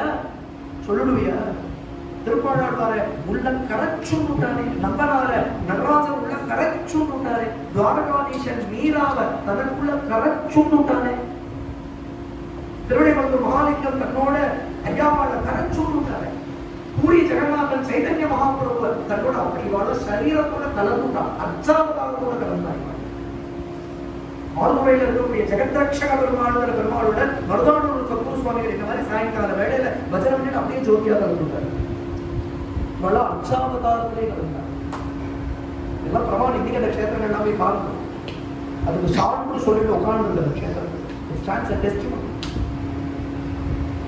அது போல ஆடினார், பாடினார், கவித்தார், குடித்தார். ராத்திரி முழுக்க ஒரே பஜனை ஆனந்தம். பகவான் பார்த்தான், ராத்திரி முழுக்க சோகமேளா பண்ண பஜனைக்கு சம்பாவனை பண்ண போலியோ தன் கழுத்துல இருக்கிற ரத்னஹாரத்தை அவர் கழுத்துல போட்டான். சோகமேளா ஆனந்தமா கர்ப்பகிரகத்திலேயே உட்கார்ந்து இருக்கார். ஏன்னா அந்த ஆனந்தம் தாங்கல, நான் சொல்ற ஆனந்தத்தை என்ன சொல்லியும் it can be described in words and own words own suffice. வாசாம கோச்சனம் எதோ வாசம் கர்த்தந்தே அப்ராப்திய மனசாச உபனிஷத் சொல்லும். இதை வாக்கால சொல்லிட முடியுமா? அப்படியே உட்காந்துருக்க அந்த பிரம்மானுபூதியிலே தலைச்சுட்டு இருக்கார். மாண்டவன் சட்டன் அந்த காலம் ஆயிட்டான். அது ரொம்ப ஸ்மார்ட். அது இவர் பாட்டு கஷத்து மாதிரி உட்கார்ந்து இருக்காருங்க. கதவை திறந்து காக்கடாஹாரத்துக்கு பண்டாலாம் உள்ள வந்து பார்த்தா ரத்தாஹாரத்துக்கு உட்காந்துருக்காரு. இதுகளுக்கு யோஜனையான வர வேண்டாமா? கூட்டின கதவுக்குள்ள எப்படி வர முடியும்? பகவான் உள்ள அழிச்சுட்டு வந்திருக்கான் அப்படின்னு தெரிஞ்சுக்க வேண்டாமா? எப்படியோ மாயமந்திரம் பண்ணி உள்ள வந்துட்டான் பத்தியா, எப்படியோ பகவான் கிட்ட ரத்னஹாரத்தை தூக்கி போட்டு விட்டான் பத்தியா அப்படின்னு மூடத்தனமா யோஜனை பண்ணி ஊரை விட்டு ஒதுக்கி போ. இனி இந்த ஊருக்குள்ள வந்தேன்னா பாருங்க, பலார்னு கண்ணத்துல ஒதுக்கி ஒரு அரைஞ்சாரு அந்த மெட்டர் ஊரை விட்டு ஒதுக்கி வச்சுட்டான். திருப்பி சந்திரபாபாவுக்கு அக்கறையில கொண்டு இருக்கும்படியா பண்ணிவிட்டா. ஆனா என்ன ஆச்சுன்னா, இங்கே அடிச்சார் இல்லையா பாண்டுரங்கன் கண்ணும் இங்கே போயிடுச்சு. அங்க போய் கரையில இருந்து கதர்றார், பாண்டுரங்கான்னு கதர்றார். உடனே பகவான் சொன்னா, என் பக்தன், என் பரம பக்தன் அவன், அவனை ராஜ மரியாதையோட பஜனையோட சாதுக்கள் கோஷ்டியோட உள்ள அழைச்சிட்டு கர்ப்ப கிரகத்துக்குள்ள கூட்டிட்டு வா. பாண்டுரங்கன் சொல்லிட்டான், வேற வழியே கிடையாது. உடனே அவரை திருத்தோள்களில் எழுதுருளை பண்ணிட்டு பஜனையோட சாதுக்களோட சோக்கமேளா கர்ப்ப கிரகத்துல கூட்டிட்டு வந்து பாண்டுரங்கன் மரியாதை பண்ணி அனுப்புறான் சோக்கமேளா. இப்படின்னா சரித்திரம். இப்படி ஒரு ஆச்சரியம் இல்லையா? சோக்கமேளா இப்படி பக்தி பண்ணிட்டு இருந்த அவருடைய ஊர் பக்கத்துல மங்கள் வேளாண்லாம் பன்றைக்கு பக்கத்துல இருக்கிற ஊர் சோக்கமேளா. ஆனாலும் ஒரு ஆச்சரியம், பாண்டுரங்கனே கூப்பிட்டு அவர் அக்னாலேஜ் பண்ணிட்டான் அப்படின்னா உடனே ஒரு ஸ்தானம் ஒரு பீடம் கொடுத்து உட்காந்து ஒரு அபேரத்தை காமிச்சு நான் பெரிய பக்தனாகும், நான் பெரிய ஞானியாகும். அப்பவும் சாக்கடையில் இறங்கிதான் வேலை பண்ணிட்டாங்க. என் சுதந்திரத்தை நான் விடணும். எந்த பேரும் வேண்டாம், எந்த பொருளும் வேண்டாம், எல்லாம் அவனுடைய. அவன் இதை காற்று அடிச்சதுன்னா ஒரு புண்ணு கோபுரத்துல போய் உட்காந்துடும். ஒரு காய்ச்ச இலை காற்று அடிச்சதுன்னு வச்சுக்கோங்க, பறந்து போய் ராஜகோபுரத்து மேல உட்காந்துடும். அப்படின்னா இலைய பிரதிஷ்டை பண்ணிருக்கான்னு அர்த்தமா இருக்கு. கும்பாபிஷேகத்தை அன்னைக்கு ராஜகோபுரமா இலைய பிரதிஷ்டை பண்ணினான்னு அர்த்தம் இல்லை. ஒரு காத்து அடிக்கிறது, அது கூட கிருப்பை, அந்த குரு கிருப்பை என்ன பண்ணிடுவோம்னா ஒருத்தனை அந்த உள்ள உட்கார்ந்து பக்தாள் என்ன பண்ணுவான், அந்த கிருப்பைன்னு பார்ப்பாளே தவிர தன் பிரபாவம்னு அர்த்த மாட்டான். They'll be undeterred in their life and they'll be completely unperturbed about it. It can't shake them off their devotion. அதனால அவர் அப்படிதான் இருந்துருக்கார். ஒரு சமயம் ஒரு பெரிய கருங்கல் சுவர் கட்டுறான். ஒரு பெரிய கோட்டை சுவர் மாதிரி ஒரு பெரிய சுவர் கட்டுறான். அந்த பல லேபரர்ஸ் எல்லாம் சேர்ந்து கட்டுறா மங்கள் வேடா கிராமத்துல. இந்த கருங்கல் சுவர் சேர்ந்து கட்டுறதே அதுகள்லாம் பாவம். அந்த தினக்கூலிக்கு வேலை பண்றவா சோக்கா அந்த வழியாவில் ஞானி இல்லையா, அவருக்கு தெரியறது இந்த கருங்கல் சுவர் கட்டற ஜோர்ல கீழே விழுந்து நொறுங்க போது இத்தனை பேர் அதோட விழுந்து வேட போறான்னு அவருக்கு தெரியாது. இந்த பகவான் சூச்சனை பண்றான். அவருடைய ஞான திருஷ்டியில தெரியாது. அவருக்கு தோன்றது இவ பிராரத்தம்லாம் இப்ப முடிய போறது, அதை தடுக்க முடியாது. ஆனா இதுகள்லாம் சாமானிய ஜீவன்கள். விடர்ந்தா ஐயோ அம்மா அப்பா அப்படின்னு விழுவா, நரகத்துக்கு தான் போவா. இல்ல இவளுடைய கர்ம உடைய ஒரு பரிபாலனத்துக்கு தக்க இவ எங்க போய் பிறக்கணுமோ அங்க போய் பிறப்பா. ஆனா இப்ப பிராண பிரயாண சமயத்துல நாமத்தை சொல்லிட்டு போயிட்டானா அவன் என்ன வைகுண்டம் போயிருக்கான். ஏன்னா பிராண பிரயாண சமயத்துல சொல்ற நாமாவுக்கு அத்தகைய ஒரு வைபவம் உண்டு. அது ஆஜன்ம பிரபுத்தி ஏதக்ஷண பரியந்தம் இருக்கிற அத்தனை கர்மாவையும் பொசுக்கிடும் பிராண பிரயாண சமயத்துல சொல்ற நாமா. அதனால அவர் என்ன பண்ணால், நானும் உங்களோட வேலை பண்றேன். என்ன ஒரு ஆச்சரியம் பார்த்தா, என்ன ஒரு ஆச்சரியம். ஏறிங்க அவர் அந்த கருங்கல் மேல ஏறி விழப்போறது தானும் இதுல பேட போறோம்னு தெரிஞ்சு அந்த கருங்கல் பணியில அவரும் அந்த சுவர் பணியில அவரும் ஈடுபட்டார். அவரும் பூசறார். கல்லெல்லாம் பெரிய பெரிய பாறாங்கல் வச்சு கட்டின்னு இருக்காங்க. பொசிங்கிட்டுனா கூழா போயிடுவா எல்லாரும். அப்படிப்பட்ட பெரிய பெரிய கற்கள் தெரிய போறது, விழுந்து உடைய போறதும் தெரியாது. ஆனா என்ன பண்றா, டே வெறுமனா ஐலசா ஐலசான்னு கல்லு. ஏன்னா இந்த சும தெரியாம இருக்கிறதுக்கு ஏழேலோ ஐலசான்னு கல்ல தூக்கி எரியுமா. ஏன்னா அப்பதான் அந்த பலு தெரியாம இருக்கிறதுக்கு அதுக்கு விட்டல விட்டலன்னு சொல்லிட்டு பண்ணு, ஜெய ஜெய விட் ஜெய ஜெய விட் அப்படின்னு அவர்களை நாமா சொல்லும்படியா பண்ணி உற்சாகத்துல அத்தனை பேரும் நாம சங்கீர்த்தனம் பண்ணிட்டே அந்த சுவரை கட்டுறது. அந்த சுவர் இடிஞ்சு விழுந்து அத்தனை பேரோட சோகா மேளாவும் அதுல நொறுங்கி பெற்றது. ஏன்னா ஞானிகள் சரீரத்தை தாண்டுற எண்ணம் இல்லை. அவன் அகண்டமா இருக்கா, அகண்டத்தோட கலக்க போறது. சரீரத்தை விடத்துக்கு ஒரு வியாசத்தை பார்த்து இருப்பாங்க. அந்த சோகமான சரீரம் கூட கிடைக்கல. யாருடைய சரீரம் கிடைக்கல, எல்லாம் எலும்பால் ஒருக்கி கிடக்கு. இந்த விஷயம் நாமதேவர் கீர்த்தனம் பண்ணியிருக்கா, நாமதேவர் காதுக்கு வருது. நாமதேவருக்கு ரொம்ப கவனம் கொடுத்து அவன் எப்படி ஒரு பக்தி பண்ணிட்டு இருக்கான் பாக்குறா. இதுதான் அவனுடைய நிலையா?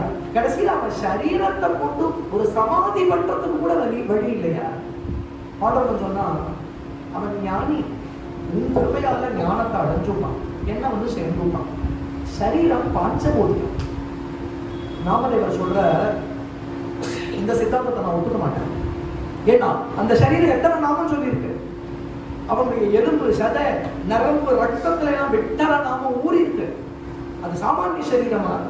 அதை சமாதி பண்ணணும். ஏன்னா அந்த சமாதியில வந்து சேவிக்கிறவங்களும் நாம ருச்சி விட்டுடும். எனக்கு அவனுடைய ஒரு அஸ்தியானும் கிடைக்க வேண்டாமா அப்படின்னு கேட்டார். அவனுடைய அஸ்தியை எப்படி கண்டுபிடிக்கிறது? அங்க வேலை படிக்கவா அத்தனை பேருடைய அஸ்தியும் செதறி கிடக்குங்க. பாண்டவன் சொன்னா அவனுடைய அஸ்தியை மட்டும் காதுல வச்சுப்பார், விட்டல நாம கேட்கும். அப்படி நாம ஊறி இருக்கு. சோக்கமேளாவுடைய அஸ்தியவே நாமதேவர் பொறுக்கற. நம்மளாம் சஞ்சயனத்துக்கு அடுத்த நாள் காலத்துல கண்டகத்திரிய கையில போட்டு போய் சிதையில இருந்து அஸ்தி எடுத்துட்டு வந்து தானே சஞ்சயனம் பண்ணுவார். அத மாதிரி நாமதேவர் போய் அந்த அஸ்தியை எடுத்து காதல வச்சு பார்த்தா விட்டல நாம கேட்கறது. நாமதேவருக்கு மெயின் செலுக்கிறது. இந்த சிஷ்யன் எப்படி இருந்திருக்கான், தன் பிராண பிரயாண சமயத்துல அத்தனை பேரையும் நாம சொல்ல வச்சு அத்தனை பேரையும் சந்ததியில கொண்டு சேர்த்துட்டாங்க. இப்படி இருப்பாங்க. வைஷ்ணவ ஜனத்தோ தேனே கையே வீடு பராயி ஜாகிரேனா நரசிம்மம் கேட்டார். வைஷ்ணவர்கள் யாரு அப்படின்னு வெடி சின்னங்களா இல்ல வைஷ்ணவ அடுத்த பாடுக்காக ஆழம் வைஷ்ணவ எல்லா ஜீவன்களுடைய உதாரணத்திற்காகவும் ஒரு நிமிஷமும் மூச்சு விட்டு இருக்கிறவன் வைஷ்ணவன். அப்படி கொண்டு சோகமேளாவுடைய அந்த ஒரு எலும்பை கொண்டு வந்து அங்க பிரதிஷ்டை பண்ணினார். அதுதான் சோகமேளா சமாதி இன்னைக்கு இருக்கு. ஒரு ஆச்சரியம் என்ன தெரியுமா? நாமதேவர் சமாதி அவங்கம் பாடுறார். எல்லாரும் சமாதி அவங்க நாமதேவர் தான் பாடுவார். ஞானேஸ்வரருக்கு, நிவர்த்தி தேவருக்கு, சோபான தேவருக்கு, சோகமேளா இத்தனை பேருக்கு சமாதிப்படுத்திட்டு அத்தனை பேருக்கு அவங்கம் பாடுறார் நாமதேவர். அதுல சொல்றார், சமாதி மந்திர் ஏற்படுத்தினதுக்கு அப்புறம் முதல் தீபாராதனை பண்ணணும். ருக்மிணி வந்து பண்ணினாலாம் முதல் தீபாராதனை. சோகமேளா சமாதிக்கு முதல் சமாதி ஹாரத்தை காண்பிச்சது ருக்மிணின்னு பாடுறார் நாமதேவர் சொல்லியாங்க. இது இந்த சந்திரன் திரும்பி இப்படி ராத்திரி ஆத்தம் போறத நினைப்பேன். திரும்பி இந்த பிரபஞ்சத்துக்குள்ள போகணும் இருக்கு. சித்தம் சொல்றது சித்தம் எங்கேயோ பறக்கிறது இல்லையா? திருப்பி நாளைக்கு 2000 பாடுகிற சங்கரி என்ன கேட்டது? இதே சிந்தனம், இதே கவலை, ஏதோ ஒரு சோகம், ஏதோ ஒரு மோகம், ஏதோ ஒரு லோகம், எதை நோக்கி ஒரு பரபரப்பு, எதையோ பெருசா சாதிக்கிறதா ஒரு ஓட்டம். எப்படி வாழ்ந்து ஒரு க்ஷணாவா சித்தம் விட்டல சரணத்தை விட்டு நகர. அதுதான் பக்த விஜயம். இதுதான் சோகமேளாவுடைய ஆச்சரியமான சரித்திரம். இது ரொம்ப விஸ்தாரமான சரித்திரம். வேதாந்தம் பாடியிருக்கார். சோயராபாய் வேதாந்தம் பாடியிருக்கார். ஏன்னா சித்தத்துல சுத்தமான பக்தி இருந்ததுன்னா நீ உபனிஷத் கேட்டுதான் வேதாந்தம் தெரியணுங்கிறது இல்ல. கிருப்பையால இந்த ஞான இல்லையா? சுத்தமான பக்தி ஹிருதயத்துல உண்டாயிடுத்தானால் ஞான வைராக்கியம் பின்னோட வந்துடும். நீ ஞான வைராக்கியத்துக்கு தனியா ஒரு சாதனை பண்ணணுங்கிற அவசியம் இல்லை. இத்தனை பக்த சரித்திரமும் அதுக்கு பிரமாணம். ஒரு சமயம் நாமதேவரும் ஞானேஸ்வரரும் பஜனை பண்ணிட்டு இருக்கா பண்டரியில. அன்னைக்கு ஆஷாடி ஏகாதசி. இந்த ஆஷாடி ஏகாதசி அன்னைக்கு பண்டரியில பாண்டவர்களை தரிசனம் பண்ணணும்னு பிரதிஷ்டானபுரம்னு சொல்லக்கூடிய அந்த கிராமத்துல இருந்து, அதுதான் ஏகநாதனுடைய கிராமம். அதுக்கு பைட்டன் பேர். நம்ம சத்குருநாதர் மகாரண்யம் ஸ்ரீ முரளிதர சுவாமிஜி ஒரு பக்த கஷேத்திரங்களுக்கும் போய் இந்த பக்த சரித்திரங்களை சொன்னார். அதாவது வைட்டன்ல ஏகநாதர் சரித்திரம், ஆலந்தியில ஞானேஸ்வரருடைய சரித்திரம், தேவூர்ல துகாராமுடைய சரித்திரம். இது வந்து விஜய் டிவியில வீடு தேடி வருவான் வெட்டலன் அப்படின்னு காலம்பர ரிலே ஆகிட்டு இருந்தது. இன்னைக்கு அதனுடைய நம்ம இதெல்லாம் கிடைக்கிறது, ஆர்கைவ்ல இருந்து கிடைக்கிறது பார்க்கலாம். ஏன்னா அந்தந்த ஸ்தானங்களுக்கு போய் அதை அனுபவிக்கணும் அப்படின்னு அது ரொம்ப ஆச்சரியமான ஒரு தொகுப்பா வந்தது, சீரீஸா வந்தது. இவர் கூர்மதாசர்ங்கிற பக்தர் பைட்டன்ல இருந்து கிளம்பியிருக்கார். ஏன் கூர்மதாசர்னு பேரு? இன்னைக்கு நீங்க பாண்டவனுடைய எந்த சன்னிதியில போனாலும், எங்க பாண்டவனை பிரதிஷ்டை பண்ணாலும் முன்னாடி ஒரு ஆமையை பிரதிஷ்டை பண்ணலாம். அதுக்கு ஒரு யோக ரகசியமும் உண்டு, கூர்மாசனமும் உண்டு. கூர்மம் போல எல்லா இந்திரியங்களையும் உள்ள அடக்கின்ற ஒரு யோகி யோகம். கூர்மம் எல்லா சரீரத்தையும் உள்ள ஒடுக்கின்றோம். அதை போல சமஸ்த சித்தவృత్తిகளையும் எல்லாத்தையும் ஒடுக்கி யோகம் பண்ணணுங்கிறது ஒரு ரகசியம். ஏன்னா யோக பீடம் அது ஒண்ணு. இன்னொன்னு, கூர்மதாசரை ரெப்ரசன்ட் பண்றது அந்த கூர்மம். ஏன் அவர் கூர்மதாசர்னு சொல்றாருன்னா, அவருக்கு 2 கையும் 2 காலும் கிடையாது, ஊர்ந்து ஊர்ந்து வருது. அதனால ஆமை போல போறாரே, ஆமை போல போறாரே, கூர்மமா, இந்த கூர்மமா, கூர்மா கூர்மான்னு கூர்மா, கூர்மதாசன் பேரு. நிறைய பாண்டுரங்க வைபவங்கள்லாம் கேட்டிருக்காரு. நிறைய சந்திரபாபா தீர்த்த மகாத்மியம், பண்டரி கஷேத்திர மகாத்மியம், எப்படி நாமதேவரும் ஞானேஸ்வரரும் அவளுக்கு சமகாலம் முடியும், எப்படி பகவான் அவளுக்காக தீர்த்த யாத்திரை எல்லாம் பண்ணி வச்சான், எப்படி சமாராதனை எல்லாம் பண்ணினா, இதெல்லாம் பிரசித்தி ஆயிடுது. சாதுக்கள்லாம் கேட்டு கேட்டு அதை பாடி பாடி அவா பிரவச்சனம் பண்ணி அந்த நாள்ல ரேடியோ உள்ள டிவியும் நல்ல வேலை இல்லை இல்லையா, நல்ல வேலை அதெல்லாம். ஏன் அப்படின்னு பாக்கியம் இருக்கிறவா காதுல எப்படியோ பேசிட்டு, இல்லைன்னா எங்கேயோ பதிட்டாளபுரத்துல இருந்து ஒரு சாது இங்க தேடி வராரு அப்படின்னு நீ நீ கதறி கதறி கூவிட்டு போனாலும் பாக்கியம் இருக்கிறவங்க தான் வருவோம். ஆனா இதுல வேற ஒரு நெகட்டிவிட்டி ஒண்ணு உண்டு. ஏன் அப்படின்னு துஷ்பிரச்சாரம் நிறைய ஆகுது, சத்பிரச்சாரம் நிறைய ஆகுது. இதை 1 10 திருச்சு, 10 100 திருச்சு, 100 1000 திருச்சு, கடைசியில நல்லதும் நடக்கிறதும் போயிடுது. அப்படிலாம் இல்லாதபடி, அதெல்லாம் இல்லாத நாள்லையும் நிஜமா பாக்கியம் இருக்கிறவா வரத்தான் வராங்க. ஏன்னா ஒரு புஷ்பம் வளர்ந்துருக்குன்னா ஒரு வண்டுக்கு யாரும் லெட்டர்லாம் போடுறதில்ல, தானே வந்துடும். ஒரு வெள்ளை கட்டி இருக்குன்னா எறும்புக்கு யாரும் சொல்லி அனுப்புறதில்ல, தானே வந்துடும். பாக்கியம் இருக்கிறதா தானே வருவான். அது போல வராது. என்னன்னா இந்த உடம்பு அப்படியே தள்ளிண்டு தள்ளிண்டு தள்ளிண்டு ஆஷாடி எண்ணிக்கை பண்டரி போயிடணும். இதுக்காக என்னன்னா ஒரு 9 8 9 மாசத்துக்கு முன்னாடி யாத்திரையை ஆரம்பிச்சுட்டாரு. பண்டரியில இருந்து கிட்டத்தட்ட ஒரு 7 hours ஜர்னி போயிட்டார். அப்படின்னா அவர் வரணும்னா எத்தனை நாள் ஆகும்? எந்த ஆசையில வராருன்னா அது எப்படி சார் வர முடியுமா? Is it possible? Is it humanly பாசிபிள்னு கூட கேட்பா வச்சுக்க. அவளுக்கு பாசிபிள் நினைச்சா பாசிபிள். என்னோட அவா பண்ணலான்னு நினைச்சிருந்து பண்ணல. விட்டலத்துப்பே என்னை கூட்டிட்டு போயிடும், விட்டலத்துப்பே என்னை கூட்டிட்டு போயிடும். இந்த சரீரம் கொடுத்தவனுக்கு இந்த சரீரத்தை கொண்டு தன் சரீரத்துல போட்டுக்க தெரியாதா அப்படிங்கிற எண்ணம்.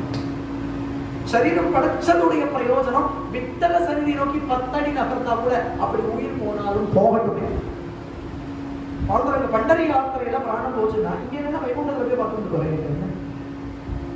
இந்த பண்டரி யாத்திரைன்னு கிளம்பி நரகத்துல போயிடணும். ஒன்னா பூ வைகுண்டத்துல பார்ப்பேன், இல்லைன்னா நிஜ வைகுண்டத்துல பார்ப்பேன், எங்கேயோ பார்த்துருக்கேன். ஆனா யாத்திரைன்னு கிளம்புவேன் அப்படின்னு கிளம்பி விட. எத்தனையோ பேர் சொல்றா இப்படி போக முடியுமா, வழி நெடுக கல்லு புல்லுமா இருக்குமே, காலில் இல்லையா வெறுங்காலோட தான் வருவா. யாத்திரை வரவாள்லாம், வாழ்க்கை வரவாள்லாம் வெறுங்காலோட தான் வருவா. அதுவே சிரமமாச்சே. நீ உடம்ப நறுத்திட்டு போனமேப்பா, உடம்புல ரத்தம்லாம் போயிடாதான், எப்படியோ போகட்டும். போற உயிர் பண்டரி யாத்திரையில மட்டும் 10 தப்படி நடந்து உயிர் போனாலும் பரம பிரயோஜனம். அதுதான் அந்த ரிசோர்ட் தான் கிளம்பிட. அப்படி விட்டுருவானா பகவான். இவர் கொஞ்சம் தூரம் வந்தா ஒரு காட்டுப்பாதையில் அப்படியே பணம் ஊர்ந்து ஊர்ந்து வர ஒரு வியாபாரி வேஷத்துல பகவான் பண்ணான். அது என்ன ஓய் எங்க போயிட்டு இருக்கேன்? பண்டரி போயிட்டு இருக்கேன் சுவாமி. இந்த உடம்ப வச்சிருந்தாரு. ஏன் சுவாமி இந்த உடம்பானு இருக்கேன்? ஊர்ந்து போகவான்னு முடியறது. எப்ப போய் சேர போறீங்க? ஆஷாடிக்கு போயிட போறேன் சுவாமி. ஆஷாடி என்னைக்கு பாண்டவனை போய் பார்த்துருக்கேன். முடியற காரியம் போய் எந்த ஆஷாடி, இந்த ஆஷாடியோ அடுத்த ஆஷாடியான்னு கேட்கிறாரு. அவர் சொன்னா கேலி பேசாதீங்க, பாண்டவன்கிட்ட பிரார்த்தனை பண்ணிக்கோ எனக்காக. சரி வாரும், நானும் அதே வழியில தான் போயிட்டு இருக்கேன். போற வழியில நீர் போகிறதுக்கு முன்னாடியே கொஞ்சம் தூரம் முன்னாடி போய் உனக்கு சமைச்சு வச்சுடுறேன். நீர் அங்க வந்து ஆகாரம் பண்ணும், கொஞ்ச நாளைக்கு விசிராந்தி பண்ணும். அப்புறம் அதுக்குள்ள நான் என்ன பண்ணுவேன், கொஞ்சம் தூரம் உனக்கு முன்னாடி போயிடுவேன். அங்க போய் உங்களுக்கு சமைச்சு வைக்கிறேன். நீர் வரவே இருக்கும், நான் சமைச்சுக்கிறதுக்கும் சரியா இருக்கும். அங்க வந்து ஆகாரம் பண்ணும். இப்படியே நானும் கொஞ்சம் தூரம் உங்களோட யாத்திரைக்கு வரேன். பகவான் வருவான் கூட. அவர் கொஞ்சம் தூரம் அவரோட பேசிட்டு வருவான். அப்புறம் என்ன பண்ணுவான், நான் கொஞ்சம் முன்னாடி போயிடுறேன், கொஞ்சம் விட்டு நடந்து போய் ஒரு அடுப்பு மூட்டி சமைச்சு வச்சுடுவான் பகவான். இவர் கொஞ்சம் உள்ள வருவார், சாப்பிடுவார், கொஞ்சம் விசிராந்தி பண்ணிப்பா. அப்புறம் கொஞ்சம் தூரம் சேர்ந்து போவார். அப்புறம் பகவான் கொஞ்சம் ஸ்பீட் இன்க்ரீஸ் பண்ணி நம்ம முன்னாடி போயிட்டு நீ பின்னோட வரும் அப்படின்னு அங்க போய் சமைச்சு வைப்பான். இப்படி வழித்துணையாவே கூட வந்திருக்கான் பகவான். வந்து அவன் சொன்னா லாவுல்னு ஒரு இடம் இன்னைக்கு பண்டரி பக்கத்துல இருக்கு. அங்கதான் கூர்மதாசர் சமாதி இருக்கு. இன்னைக்கு இது கொஞ்சம் டிஸ்டன்ஸ்ல, அதாவது இன்னைக்கு லாவூல் வந்துட்டா இந்த நைட்டு இங்க இருந்து டிராவல் பண்ணா நாளைக்கு காலத்துல பண்டரி போயிடலாம் அப்படிங்கிற டிஸ்டன்ஸ்ல அந்த பண்டரியில இருந்து லாவூல் இருக்கு. நாளைக்கு பொழுது விடிஞ்சா ஆஷாடி, லாவூலுக்கு ஒரு தூதர், லாவூல் வரைக்கும் ஒரு தூதர் வியாபாரி, அதாவது நம்ம பிரபுவான வியாபாரி. இது வரைக்கும் உங்களோட வந்தேன், இதுக்கு மேல உங்க பாட்டை நீ பார்த்து கொண்டு போயிட்டான். சாதுக்கள்லாம் லாவூலை தாண்டி பண்றி போயிருக்கா. ஏன்னா நாளை காலம் ஆஷாடிக்கு சந்திரபாலா ஸ்நானம் விட்டவன தரிசனம் பண்ணலாம். கூர்மதாசர் சொல்றார், சாதுக்களே சாதுக்களே எனக்கு ஒரு உபகாரம் பண்ண வேண்டாம். என்னப்பா, என்ன விஷயம்? கூர்மதாசன் ஒரு பிராணி ஊர்ந்து ஊர்ந்து பிரதிஷ்டானபுரத்துல இருந்து லாவூல் வரைக்கும் வந்துடுத்து. ஆஷாடி அன்னைக்கு விட்டலன தரிசனம் பண்ணணும் அப்படின்னு ஆசைப்பட்டு இருந்தேன். இந்த வேதத்துல நான் வந்தா இப்ப ஆஷாடிக்கு அவனை பார்க்க முடியாது. ஆனா இப்படி ஒரு பக்தன் நீங்க தவிர்ச்சுன்னு இருக்காங்கிறத பாண்டவர்கள் காதலை நீங்க எல்லாம் போட்டு போல. நாளைக்கு நீங்க எல்லாம் தரிசனம் பண்ண வேண்டும். நீங்க எல்லாம் பாக்கியசாலிகள். நீங்க எல்லாம் விட்டல தரிசனம் பண்ண போறேன்.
மனுமணி விட்டல அவடி ஒரு தடவை வாக்கால விட்டலநாமத்தை சொல்றதுக்கோ விட்டலனுடைய ரூபத்தை தரிசனம் பண்றதுக்கோ கோட்டி ஜென்மால சுத்தம் பண்ணியிருக்கலாம்.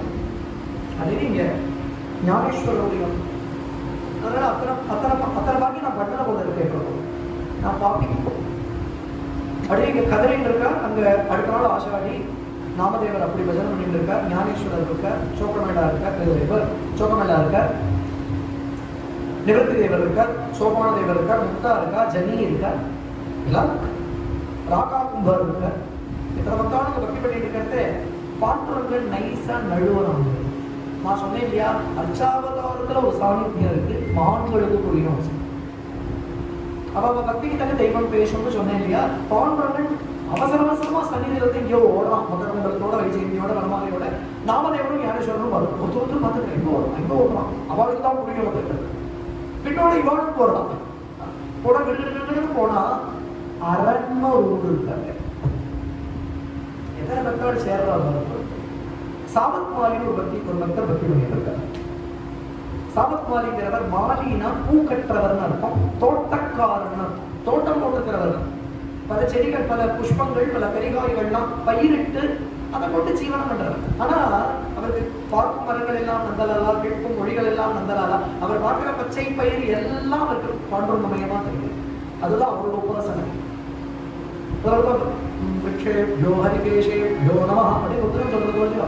இத்தனை விரக்ஷமும் ருத்ரஸ்வரூபமா பாருங்க. ருத்ரனுடைய கேசம்னு பாருங்க. அதனாலதான் ஹரிகேஷனல்னு ஒரு ஊர் உண்டு. ருத்ரத்தோட பேரு ஹரிகேஷன் பரமேஸ்வரன் பேரு. ஏன்னா ஹரினா ஹரியாலி, கிரீன் அர்த்தம்.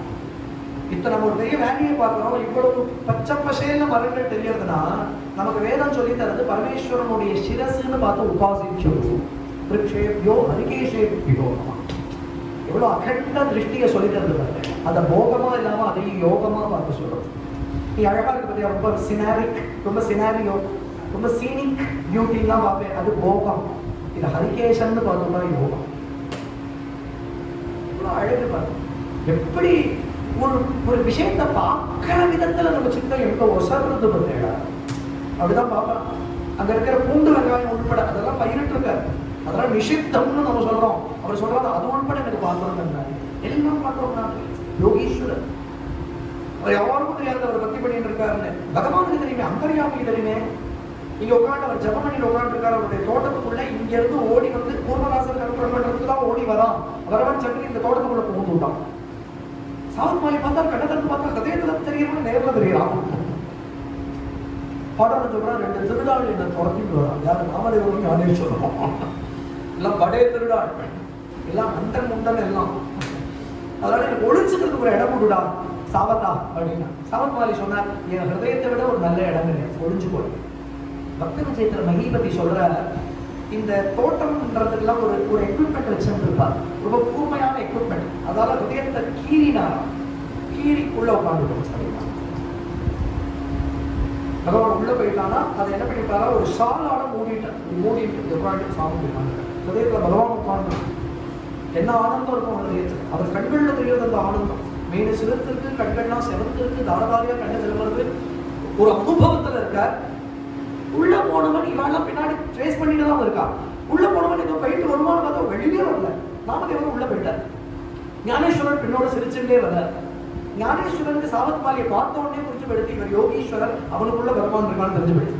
நாமதேவர் பரமபக்தர், பாண்டவனை காணலையா, தவிச்சு துடிச்சு அபத்தம் பாடுறார்.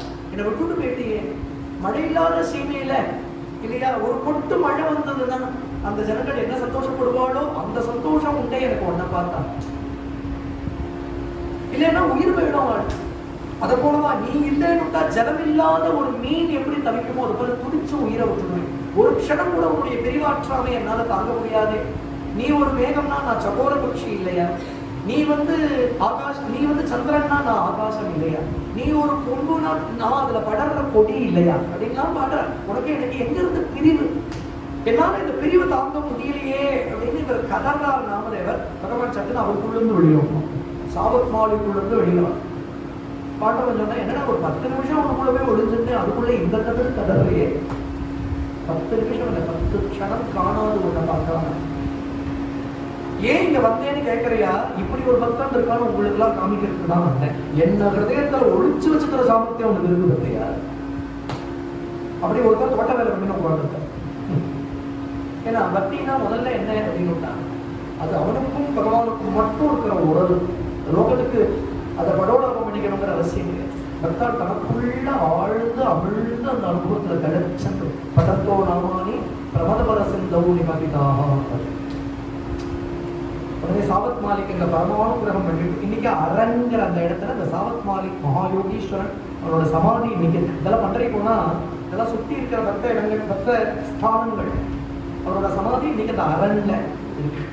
அங்கிருந்து கிளம்பி கூர்மதாசருக்கு ஓடி வர 2 பக்தாள் ஓடி வராங்கிறது தெரியறது. கூடவே அவரும் இன்னொருத்தர் வர. ஏன்னா கூர்மதாசருக்கு தலையை கூட தூக்கிதான் இப்படி நன்னா தூக்கி பார்க்க முடியாது. எங்கேயாவது ஒரு இடத்துல மேல சாஞ்சிட்டு கொஞ்சம் தன்னை சுதாரிச்சதுதான் தலையை தூக்கி பார்க்க முடியும். அப்படி பார்த்தா ஒரு சியாமள வர்ணமான சரணம் தெரிகிறது, கருநீலமா இருக்கு. ஆனா அடியில பார்த்தா தாமரை போன்ற செப்பி படர்ந்து இருக்கு. அப்படி ஆச்சரியமா கொஞ்சமா தலையை தூக்கி பார்த்தா பீதாம்பரம், அந்த அழகான கட்டி, அந்த இடுப்பு மேய்கலை இல்லையா, அந்த அழகான அந்த கஸ்தூரி திலக்கம், முத்தியாலஹாரம், அந்த வைஜெயந்தி மாலை, மணிமகுட்டமான வீட்டம் ரொம்ப ஆச்சரியமா தெரியாது. பகவான் தரிசனம் கொடுக்கிறார். கூர்மதாசரை கட்டி நோட்டாம் பகவான், உன் பக்திக்காக உன்னை பார்க்க நானே. கூர்மதாசர் சொல்ற, ரொம்ப சந்தோஷம் இருந்தாலும் உன்னை பண்டரியில தரிசனம் பண்ணலாம். அத்தனை சாதுகளுக்கு மத்தியில, அத்தனை பாகவதாளுக்கு மத்தியில அந்த நாம கோஷத்தோட அந்த சந்திரபாகா தீரத்துல அப்படி உன்னை தரிசனம் பண்ணணும் அப்படின்னு இந்த இடத்துல கேட்டுக்கவே தன்னுடைய யோக பிரபாவத்தால அவர் அப்படியே ஆகாச மார்க்கமா கூர்மதாசரை பண்டரிக்கு கூட்டிட்டு போய் பண்டரியில தரிசனம் பண்ணி வச்சு கூட்டிட்டு வந்தான். பகவான் சொன்னா, அந்த லாவுலேயே இருந்துட்டு சதா நீ பக்தி பண்ணிட்டு அப்படின்னு சொல்லி உன்னோடையே நானும் இங்க இருப்பேன்னு அங்கேயே கோவில் கொண்டிருக்காங்க. இன்னைக்கு லாவுல ஒரு பண்டரிநாதனுடைய சன்னிதி இருக்கு. கூர்மதாசருக்காக வந்ததை ஞாபகப்படுத்தும்படியாக பகவானுக்கு சன்னிதி அமைஞ்சிருக்கு. அங்கேயே அவரோட சமாதி இருக்கு. அங்கேயே பக்தி பண்ணி அவரும் பகவானையே அடைஞ்சார். இதெல்லாம் நாமதேவருடைய சரித்திரத்தோட வரக்கூடிய ஆச்சரியமான சம்பவங்கள். இதுவரையும் இன்னைக்கு இருக்கட்டும். மேல நாளைக்கு நாமதேவர் சரித்திரத்திலிருந்து அதனுடைய பூர்த்தியை பார்த்துட்டு அப்படியே அவரே துகாராமா திரும்பினார். 95 கோடி தான் பூர்த்தி பண்ணினார்.